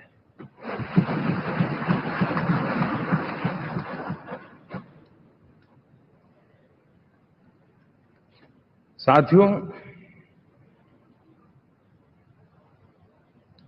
इंडिया अलायंस वाले देश के सामान्य नागरिकों की जो समझ है, आज भी वो उसके सामर्थ्य को समझ नहीं पाए या समझना चाहते नहीं है। भारत के सामान्य व्यक्ति की भी एक समझ है, और जो जमीन से जुड़ा रहता है ना, वो समझ को छूता है, समझता है, पहचानता है, वो वहां नहीं है। साथियों, इन लोगों का जो व्यवहार रहा है 4 तारीख के बाद, मैं आशा करता था कि वे लोकतंत्र का सम्मान करेंगे, लेकिन उनके व्यवहार से लगता है कि शायद उनमें ये संस्कार आए, इसके लिए हमें और इंतजार करना पड़ेगा। और तो मैं ज्यादा कुछ कह नहीं सकता। और ये वो लोग हैं जो खुद की पार्टी के पीएम का अपमान करते हैं, उसके निर्णयों को फाड़ देते थे। खुद की पार्टी को विदेशी मेहमान आ जाए तो उसके लिए चेयर नहीं होती थी। ये सारे दृश्य आपने देखे हैं। और मैं समझता हूं कि इन सारी स्थितियों में से हम लोकतंत्र की मजबूती और जनता जनार्दन के प्रति आस्था, इसको हम, साथियों, लोकतंत्र हमें सबका सम्मान करना सिखाती है। विपक्ष में भी जो सांसद जीत करके आए हैं, मैं उनको भी बधाई देता हूं।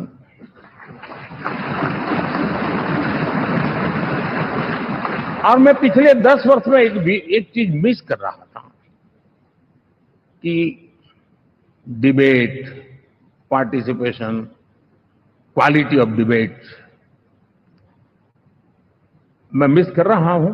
लेकिन मैं आशा करता हूं कि अब इस नया जो सदन बना है, वो कमी मुझे खलेगी नहीं। शायद हमारे साथी भी राष्ट्रहित की नियत के साथ सदन में आएंगे, और भले वो विपक्ष में बैठे होंगे, लेकिन राष्ट्र के विपक्ष में नहीं है, हमारे विपक्ष में है।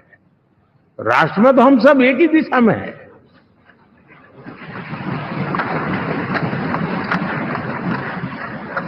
राष्ट्र में हमारा कोई पक्ष विपक्ष नहीं है। राष्ट्र में तो हम 140 करोड़ है। और मैं आशा करता हूं कि वो राष्ट्र हित की भावना को लेकर के सदन में आएंगे और सदन को समृद्धि देने में वे कुछ न कुछ योगदान करेंगे। साथियों, 24 का जनादेश एक बात को बार बार मजबूती दे रहा है, बार बार मजबूती दे रहा है कि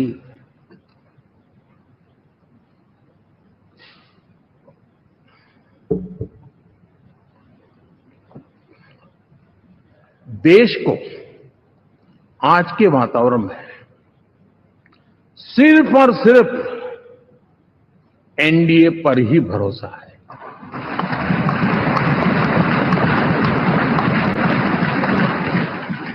और जब इतना अटूट विश्वास है, इतना भरोसा है, तो स्वाभाविक है देश की अपेक्षाएं भी बढ़ेगी। और मैं इसे अच्छा मानता हूं और हम सबका कर्तव्य भी मानता हूं। और इन अपेक्षाओं को पूर्ण करने के लिए, और मैंने पहले भी कहा था कि जो 10 वर्ष हमने काम किया है वो तो ट्रेलर है।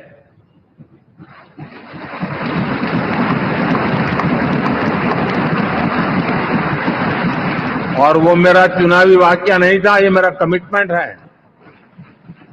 हमें और तेजी से, और विस्तार से, और तेज गति से देश के आकांक्षाओं को पूर्ण करने में रत्ती भर भी विलंब नहीं करना है।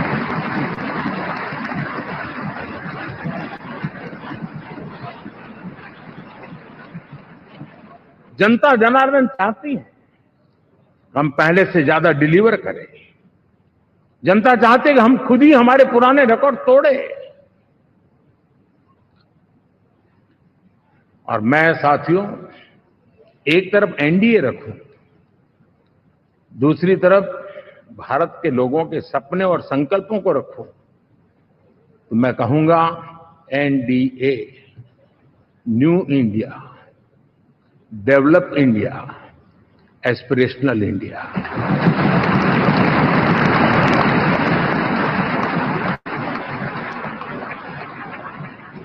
और इसी सपने और संकल्पों को पूरा करना, ये हम सबका संकल्प भी है, कमिटमेंट भी है, और हमारे पास रोड मैप भी है।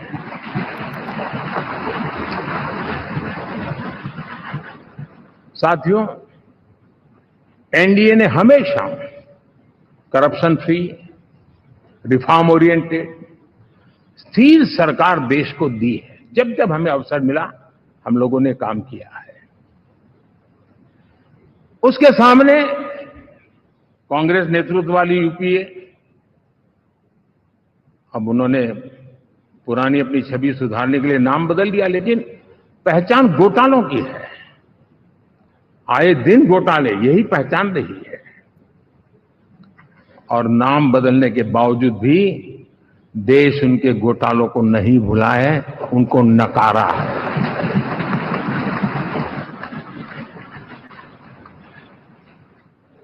और मैं कह सकता हूं साथियों, इंडी अलायंस वालों ने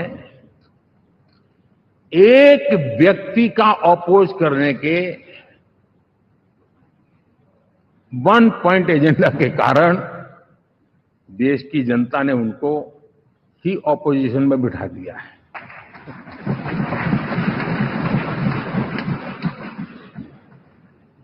एनडीए विकसित भारत इस संकल्प को लेकर के चुनाव में गया था।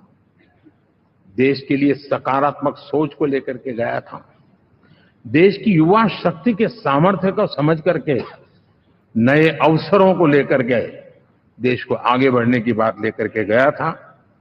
जबकि हमारे सामने जो लोग थे वो भ्रम फैलाना, झूठ फैलाना, यही गुमराह करने वाले काम यही करते रहे थे। अब एनडीए और उनका देखें, इवन नामांकन में जाएंगे तो भी आपको देखेगा उनका चुनाव प्रचार, उनका नामांकन, हम लोगों का एक एक दृश्य देख लीजिए और उनका एक एक दृश्य देखिए, कितना बड़ा अंतर है। हर चीज में उनका कैरेक्टर दिखाई देता है। और क्या रहा, फोटो ऑप के लिए तो उन्होंने अलायंस घोषित कर दिया, लेकिन कितने ही राज्यों में वो आपस में लड़ते रहे हैं, चुनावी जंग में एक दूसरे की पीठ में छुरा भोंकते रहे हैं। कभी उन्होंने कहा कि ये तो हमारा वैचारिक अलायंस है, वो भाई विचार लेवल पर ठीक है, बाकी नीचे तो हमारा अपना हम तैयार करेंगे। और अब फिर उन्होंने कहा कि भाई हम तो सीट के आधार पर अलायंस करेंगे, टोटल न भी करें। ये भी खेल खेला। और अभी अभी तो चुनाव पूरा शुरू कर दिया कि ये तो हमारा अलायंस लोकसभा के चुनाव के लिए ही था, बाद में नहीं है, ये भी शुरू कर दिया। यानी मैंने बहुत पहले कहा था कि आप देख लेना 4 जून के बाद बिखराव शुरू हो जाएगा, और वो शुरू हो चुका है। इसका मतलब ये हुआ कि वो सिर्फ और सिर्फ सत्ता सुख के लिए एक दूसरे का साथ देने की कोशिश करते थे, लेकिन उनमें उनका अगर स्वार्थ निश्चित होता तो साथ देना, वरना नहीं देना, ये कैरेक्टर था। साथियों, ये लोग कितने ही बड़े झूठे बोलते रहे हैं। और आप देखिए, चुनाव के समय उन्होंने देश के सामान्य नागरिक को गुमराह करने के लिए जो पर्चियां बांटी कि ये देंगे और वो देंगे और टिकना देंगे, फलाना देंगे। 2 दिन से मैं देख रहा हूं कि कांग्रेस के दफ्तरों पर लोग कतार लगा के खड़े हैं कि ये पर्ची है, 1 लाख रुपया कहाँ है, लाओ भाई, मांग रहे हैं लोग। यानी आपने जनता जनार्दन की आंखों में कैसा उनको भ्रमित किया, कैसी आंख में धूल झोंक दी कि वो बेचारा सामान्य नागरिक मान के चलता था, हाँ भाई 4 जून के बाद रुपया मिल जाएगा, इसलिए वो जाके खड़ा रह गया। और अब उसको धक्का मारा जा रहा है, डंडे मारे जा रहे हैं, वहां से निकाला जा रहा है। अब इस प्रकार का चुनाव ये अपने आप में देश के गरीबों का अपमान है, हमारे देश के सामान्य नागरिकों का अपमान है। और कभी भी देश ऐसी हरकतों को न भूलता है, न ही कभी माफ किए बिना माफ कभी करता है।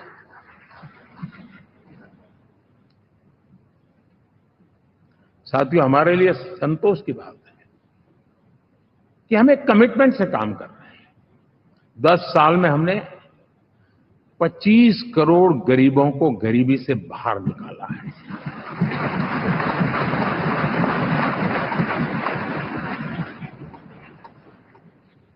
गरीब कल्याण का एक सुरक्षित मजबूत कवच दिया है हमने उसको, और उसके अंदर भी एक नए एस्पिरेशंस पैदा हुए हैं कि हाँ, अब मुझे गरीब नहीं रहना है, और उसके लिए मुझसे जो हो सके मैं हर अवसर का फायदा उठाऊंगा। 3 करोड़ गरीबों को घर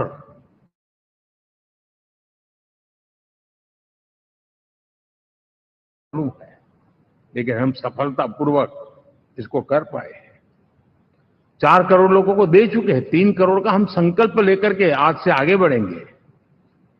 यानी ये भी हिम्मत है कि 4 करोड़ देने के बाद जिन परिवारों का विस्तार हुआ है, जरूरत पड़ी है, और राज्यों की भी उसमें इच्छा है, 3 करोड़ नए घर बनाने का संकल्प। 70 वर्ष की आयु से ऊपर के व्यक्तियों को, नागरिकों को 5 लाख रुपए तक इलाज के लिए मुफ्त इलाज की व्यवस्था। मुद्रा योजना के तहत हमारे नौजवानों को कारोबार के लिए 20 लाख तक की उनकी बैंक से उनको लोन मिले, इसकी व्यवस्था। ये मैं समझता हूं कि वायदा हमारे तीसरे कार्यकाल की गारंटियां, सब मैं अभी बताता नहीं हूं, लेकिन इन गारंटियों के प्रति हम कमिटेड हैं और उसे पूर्ण करने के लिए हम कोई कमी नहीं रखेंगे। साथियों, गरीब का सशक्तिकरण और मिडिल क्लास को सुविधा, ये हमारी प्राथमिकता है, क्योंकि मध्यम वर्ग अब इस देश का एक बहुत बड़ा चालक बल है। भारत की ग्रोथ स्टोरी में ये ऐसे ऐसे नए फोर्सेस में देख रहा हूं जो हमारी बहुत बड़ी शक्ति बनने वाले हैं, और इसलिए हम उस पर भी उतना ही।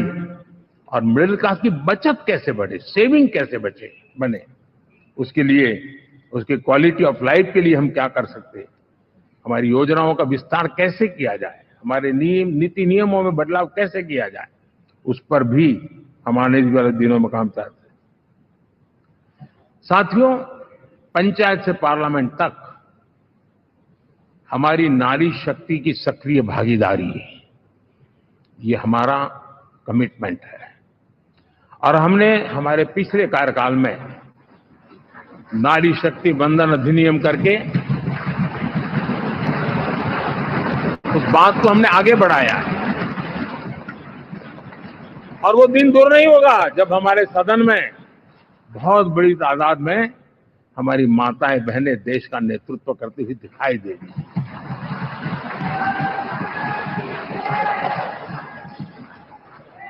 इस पूरे चुनाव में हम सबसे ज्यादा महिला उम्मीदवारों को टिकट देने वाली पार्टी रहे हैं।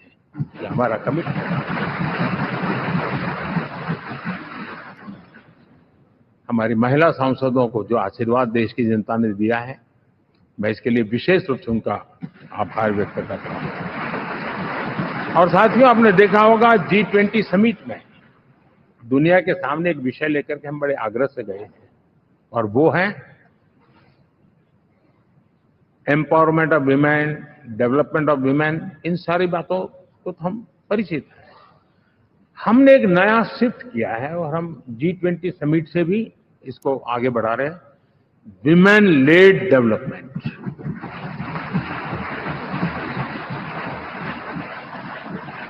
एक बार हमारा इस प्रकार का कमिटमेंट बनता है तो परिवर्तन बिल्कुल साफ नजर आता है।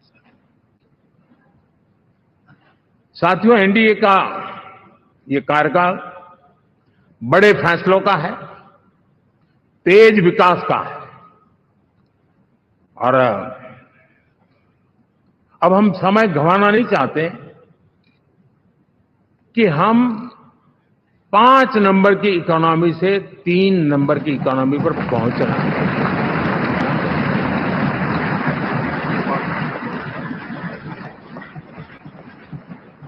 और ये खाली 5 और 3 का आंकड़ा नहीं है। उसके कारण जो अर्थव्यवस्था का कद बन जाता है, वो सामान्य मानवीय की आशा आकांक्षाओं को पूरी करने के लिए सरलता बढ़ जाती है। देश के लिए जो जरूरतें हैं वो आराम से पूरी करने का सामर्थ्य बन जाता है। और इसलिए हम उस दिशा में बड़ी कोशिश करके आगे बढ़ना चाहते हैं।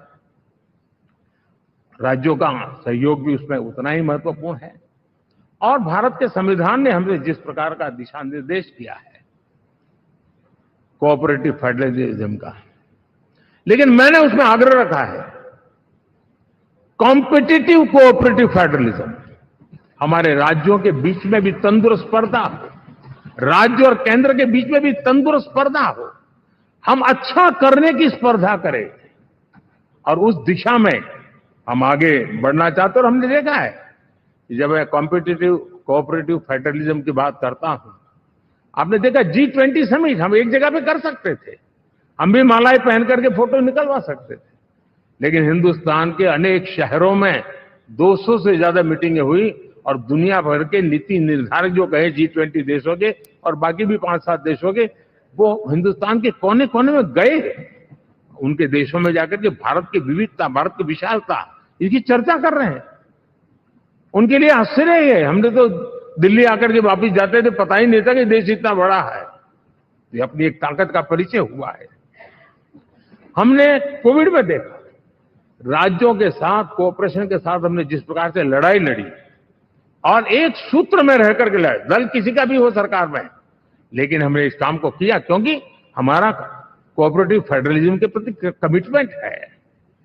एस्पिरेशनल डिस्ट्रिक्ट एक ऐसा मॉडल है गवर्नेंस का जिसमें राज्य भी उतना ही सक्रियता से हमारे साथ जुड़े हुए हैं, और दुनिया के लिए जो डेवलपिंग कंट्रीज हैं उनके लिए गवर्नेंस का एक ऐसा मॉडल प्रस्तुत हो रहा है जिसका अब तो केस स्टडी के रूप में दुनिया के अनेक यूनिवर्सिटी केस स्टडी करना शुरू की।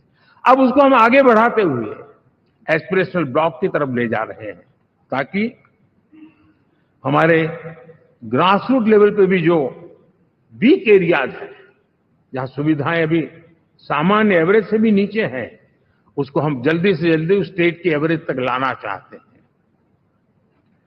देश का रीजन, कोई भी क्षेत्र हो, सर्वांगीण विकास को लेकर के हम चले। साथियों, गत 10 वर्ष में इंफ्रास्ट्रक्चर के क्षेत्र में हमने एक बहुत बड़ा, यानी सोचने में भी बदलाव लाए। जमीन पर तो लाए, वरना हमारे देश में सोचा चलेगा यार, अरे एक बार कर लो ना, उस सहारे में से बदलाव नहीं। अब तो अच्छा ही चाहिए, बड़ा ही चाहिए, जल्दी से जल्दी पहुंचाने वाला चाहिए। सामान्य मानवीय के मन को हमने इससे प्रेरित भी किया है और पुरुषार्थ करके हमने उस दिशा में काम किया है। 5 साल में हमें गति शक्ति यानी इस प्रकार के प्लेटफॉर्म पर जो काम किया है, जो काम 6-6, 8-8 महीने तक नहीं होता था, वो आज 15-20 दिन में कर सकते हैं। सर टेक्नोलॉजी का उपयोग करके हम काम कर रहे हैं। और ये जब होता है तो उसका मूल फायदा देश के नौजवानों के लिए रोजगार के अति अवसर बन जाते हैं। उनके लिए जीवन में सिलेक्शन के लिए बहुत बड़ा दायरा बढ़ जाता है। और वो हमें साथियों, आज भारत दुनिया में विश्व के लिए एक नया मैन्युफैक्चरिंग हब के रूप में उभर रहा है। और जब हम मैन्युफैक्चरिंग हब कह रहे हैं तब सिर्फ इलेक्ट्रॉनिक गुड्स या सर्विसेज की मैं बात नहीं कर रहा हूं। मैं फूड प्रोसेसिंग में भी आज दुनिया में हम बहुत तेजी से आगे बढ़ रहे हैं और वो भारत के किसानों को बहुत बड़ी ताकत देने वाला है। उसी प्रकार से स्पेस हो, आर्टिफिशियल इंटेलिजेंस हो, स्टार्टअप्स की बात हो, स्किल जॉब अपॉर्चुनिटीज की बात हो, आज भारत बहुत तेजी से आगे बढ़ेगा, बढ़ रहा है, ये मेरा विश्वास है। साथियों, मुद्रा योजना, ड्रोन दीदी, विश्वकर्मा योजना, इसने भी नई संभावनाओं को जन्म दिया है। साथियों, हमारी संस्कृति, हमारी विरासत, उसके प्रति हम जितना ध्यान केंद्रित करेंगे, दुनिया के लिए आकर्षण का केंद्र बनेगा। और इसलिए हम उन दिशा में, और मैं मानता हूं भारत के लिए टूरिज्म एक ऐसा एवेन्यू है जो गत शताब्दी में हमें कभी, आज से लेकर के पीछे के 100 साल में कहूं, ऐसा अवसर नहीं मिला है जैसा आने वाले 25 साल में मिलने वाला है। दुनिया भारत की तरफ मुड़ने वाली है। अब हमारा काम है हम इसके लिए आवश्यक व्यवस्थाओं को विकसित करें, हमारी विरासत के प्रति हम हमारा पर्यटन का विकास करते हुए एक विन विन सिचुएशन का हम फायदा उठाएं और उसमें बहुत अधिक निवेश की संभावनाएं मैं देखता हूं। और ये ऐसा क्षेत्र है जिसमें हर स्तर के लोग कमाते हैं, गरीब से गरीब आदमी भी कमाता है और बड़ी बड़ी होटल वाला भी कमाता है, हर कोई इसमें कमाता है। और हमने टूरिज्म के हम बल देना चाहते हैं, बहुत पोटेंशियल है। आज जो इंफ्रास्ट्रक्चर के क्षेत्र खुले हैं, इसका फायदा इसको मिलता है। एयरवे हो, रेलवे हो, हमारे एक्सप्रेस वे हो, ये हमारा यातायात जितना बेहतर हो, और हमारा डिजिटल कनेक्टिविटी का जो काम है, ये इसके लिए एक बहुत बड़ा पॉजिटिव ग्राउंड तैयार कर रहा है और जिसका फायदा मिलने वाला है। और जो वोकल फॉर लोकल और रीजनल टूरिज्म, इसको एक बल देने का काम है। साथियों, अब दुनिया एक नए युग में प्रवेश रही है। जिस समय औद्योगिक क्रांति हुई, उस समय हम गुलामी के दौर से गुजर रहे थे। तो औद्योगिक क्रांति का जितना फायदा लेना चाहिए हम नहीं ले पाए। अब एक नया युग शुरू हो रहा है, हरित युग, ग्रीन एरा।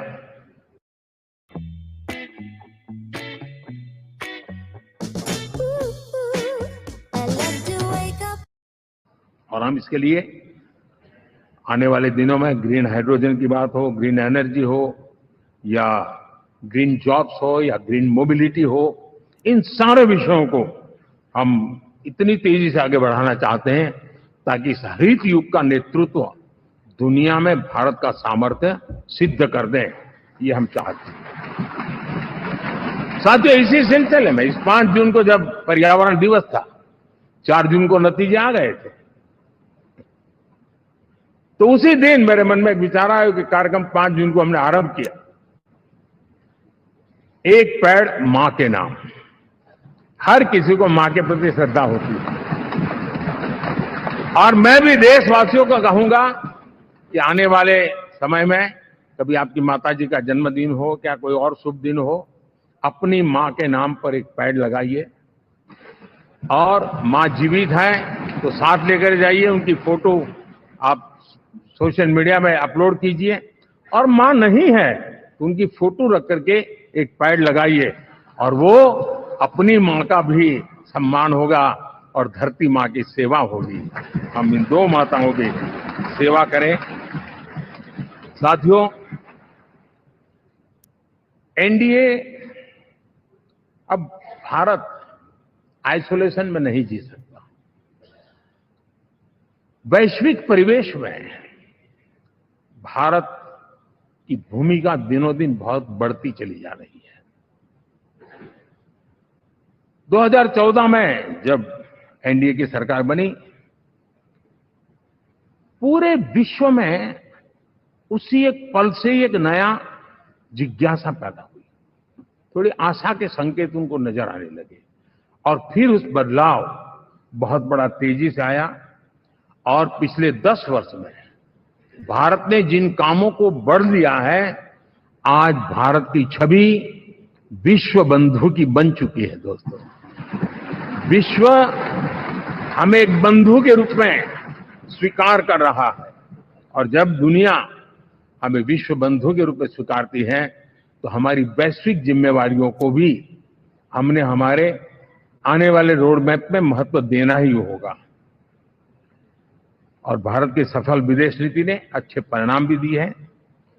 हमने हर संकट को उस प्रकार से हैंडल किया जिस प्रकार से मानवीय मूल्यों को हमने प्राथमिकता दी, उसका परिणाम है कि सामान्य मानवी के मन में ये विश्व बंधु वाला भाव बहुत मजबूत हुआ और भारत का सेवा भाव का जो कैरेक्टर है उसको विश्व ने पहचाना है। चाहे यूक्रेन का संकट हो, चाहे अफगानिस्तान का संकट हो, हर हमारे लोगों को बचाना हो, हमने किसी भी में हमने कोई कमी नहीं रखी है। और साथियों, ये क्षमता के कारण भारत में निवेश की संभावनाएं बहुत बढ़ने वाली है। मैं राज्यों से भी कहूंगा कि आप प्रगतिशील नीतियां बनाकर रेडी रहिए। विश्व आज आपके आंगन पे दरवाजे पर दस्तक दे रहा है और जो राज्य ज्यादा स्पष्ट नीतियों के साथ आएगा, जो राज्य उन कंपनियां विदेश जाने वाले लोगों को ठीक से हैंडल करेगा, उसको बेनिफिट मिलने ही वाला है। और भारत ने जो नीतियां बनाई है, भारत ने जो वातावरण बनाया है, उसका लाभ भारत के हर राज्य को मिलना चाहिए और उस दिशा में हम तेजी से काम करना चाहते हैं। साथियों, हमने G20 समिट में देखा है, दुनिया का भारत के प्रति नजरिया बदला है। जो लोग इन चीजों को माइन्यूटली देखते होंगे उनको पता होगा कि G20 एक प्रकार से कई संकटों से गुजर रहा था, उतार चढ़ाव आते रहते थे, बिखराव भी नजर आ रहा था, लेकिन भारत में G20 आने के बाद नए प्राण से भर गया है, नया सामर्थ्य आ गया है। और ये भारत की ताकत है कि उसने पूरे विश्व को जोड़ने में G20 के माध्यम से बहुत बड़ा काम किया है। और उसके इन दिनों भी जो परिणाम आए इसके बाद मेरा काफी समय विदेश के सरकारों से फोन अभिनंदन स्वीकार करने में गया और शायद मैं 2014 में 19 में भी ऐसा अनुभव नहीं था जितना इस बार फ्लो है। दुनिया के करीब करीब, अब नाम ले, उसने भारत को शुभेच्छा व्यक्त की है या बात करने की कोशिश की है। यानी ये वैश्विक जो हमारा ताकत है उसका परिचय करवा रहा है और उसके कारण मैं मानता हूं कि विश्व में हमारा सम्मान और साथ साथ भारत में निवेश, ये दोनों संभावनाएं बढ़ रही है। साथियों, हमारे संविधान का 75वां वर्ष है। हम चाहते हैं कि संविधान हमारी संवैधानिक संस्थाओं का संरक्षण भर इसके मात्र के लिए है, ऐसा नहीं, कोई अदालत में धाराओं का उपयोग करके काम करने के लिए नहीं है। ये एक हमारी भावना है, हमारा स्पिरिट है और हमें इस 75 साल को ऐसे मनाना है ताकि हम संविधान के स्पिरिट को जन जन तक पहुंचाएं। हर जन को संविधान की जो भावना है, कर्तव्य की भावना है, अनेक बात ऐसे बात है, उन सब प्रति समर्पण उसका बढ़े, उस दिशा में हम काम करना चाहते हैं। साथियों, छत्रपति शिवाजी महाराज के राज्याभिषेक के 350 वर्ष के उत्सव में देश आज रंगा हुआ है और हमारे लिए सबसे बड़ी प्रेरणा है क्योंकि उसमें राष्ट्र प्रथम की भावना है। छत्रपति शिवाजी महाराज को याद करते ही राष्ट्र प्रथम की भावना हमें मजबूती देती है और इसलिए हम देश में इसी एजेंडा को आगे रखते हुए और जब इसी समय 350 साल का पर्व आया है तो हमें अपनी पॉलिसी और परफॉर्मेंस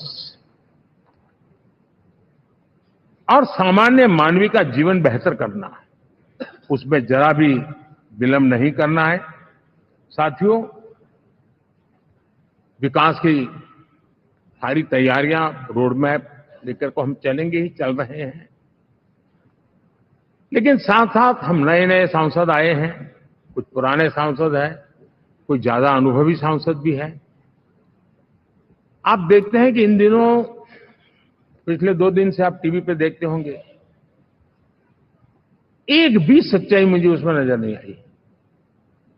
कोई ये कह रहा है, कोई वो कह रहा था, सब मैंने कहा भाई जरा पूछो तो, ये जानकारी लाते कहां से, गपगोले चला रहे, किसी के खाते में कुछ भी डाल करके चल रहा है।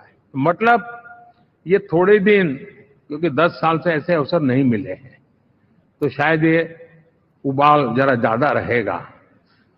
लेकिन आप मान के चलिए जी, ऐसे लोग कोई पहुंचेंगे, बस साहब मेरा अच्छा संबंध है, मंत्री में आपका नंबर कर सकता हूं, आया, हमें भी पता नहीं होता यार, हो सकता है मिनिस्टर बनने का ये रास्ता होगा तो हम भी गलती से उसका हाथ पकड़ लेते हैं और वो पता नहीं वो किस खाई में डुबो देता है। कभी कभी तो शायद अब तो टेक्नोलॉजी ऐसी है कि हो सकता है मेरे सिग्नेचर से कोई लिस्ट बाहर निकल जाए कि ये मंत्री बन गए, हो सकता है कोई बुद्धिमान डिपार्टमेंट भी बांट दे। तो आजकल कई लोग सरकार बनाने में लगे हुए हैं,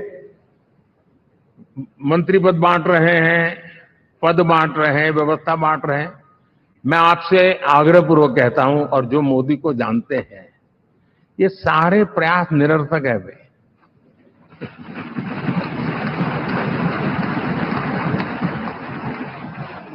आप भी किसी का फोन आ जाए तो 10 बार वेरीफाई कीजिए कि जिसने फोन किया है वो सचमुच में अथॉरिटी है। अदरवाइज कोई भी कहे भाई आपका नाम हो गया है, सुबह परिवार को बुला लीजिए, शपथ समारोह में आना है, हो गया।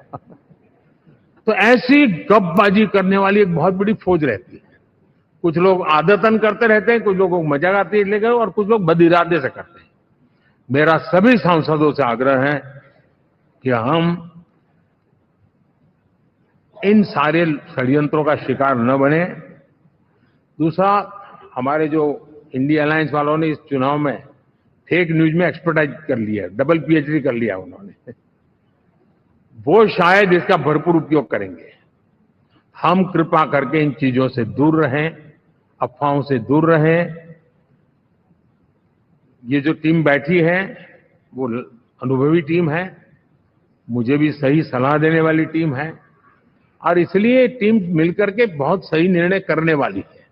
कृपा करके ब्रेकिंग न्यूज के आधार पर देश चलेगा नहीं, ये मान के चलिए।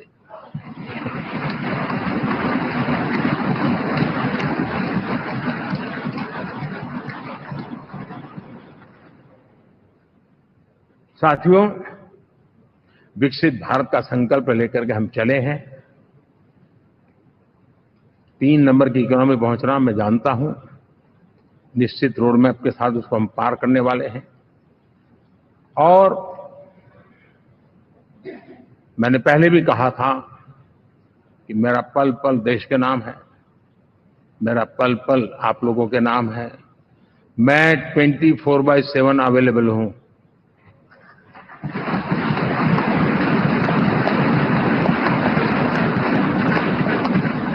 हमें मिलकर के देश को आगे बढ़ाना है।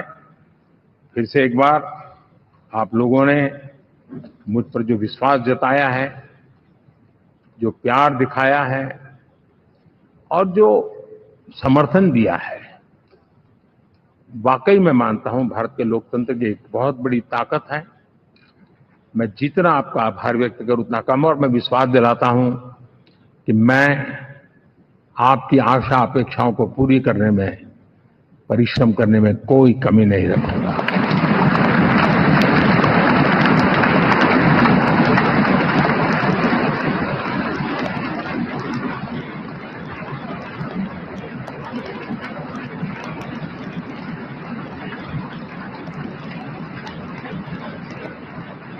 मेरे लिए जन्म सिर्फ और सिर्फ 1 लाइफ 1 मिशन, और वो है मेरी भारत माता। ये मिशन है 140 करोड़ देशवासियों के सपनों को पूरा करने के लिए खप जाना।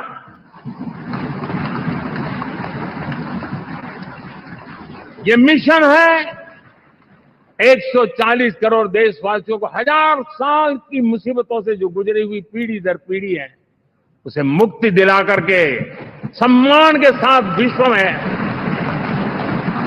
मेरा हर देशवासी दुनिया उसे देखे तो उसका मन कर जाए, काश ये हिंदुस्तान का है, अरे नजर मिल जाए तो अच्छा होगा। ये मैं स्थिति पैदा करना चाहता हूं। उसका मन लालायित होना चाहिए, हिंदुस्तानी है, अरे यार जरा हाथ मिला लूं, कुछ एनर्जी मुझे भी आ जाए।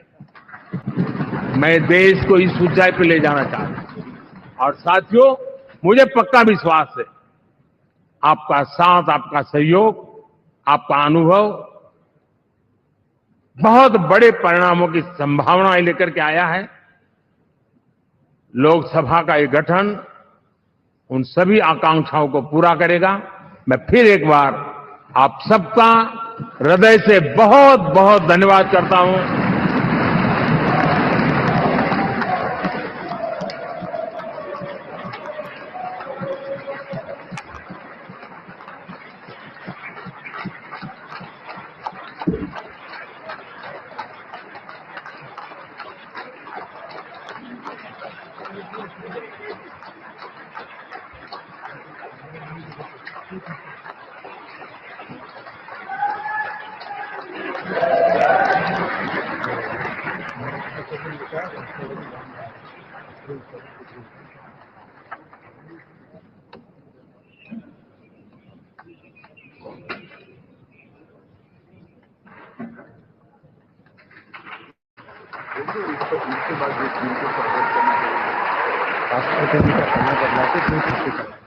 जो एनडीए के साथी स्वागत करना चाहते हैं वो आगे आ सकते हैं, और बाकी भी जो फिर पार्टी के वरिष्ठ नेता भी स्वागत करना चाहते हैं वो आगे आ सकते हैं। एनडीए के वरिष्ठ नेता राष्ट्रपति भवन की ओर भी इसके बाद जाएंगे। तो एनडीए के साथी तमिलनाडु देवनाथ, हाँ जाओ जाओ।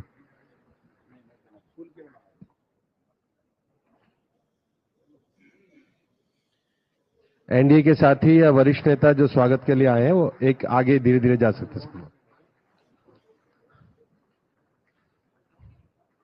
तो एनडीए संसदीय दल की बैठक में ऐतिहासिक निर्णय, ये ऐतिहासिक बैठक है और प्रधानमंत्री के तौर पर चुना गया है।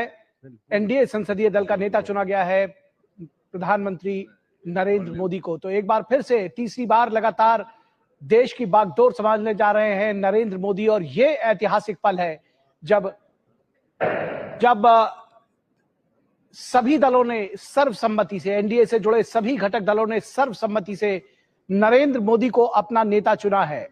और इस तरह से जवाहरलाल नेहरू के बाद अब प्रधानमंत्री नरेंद्र मोदी इकलौते ऐसे व्यक्ति होंगे जो लगातार तीसरी बार प्रधानमंत्री के पद पर आसीन होंगे।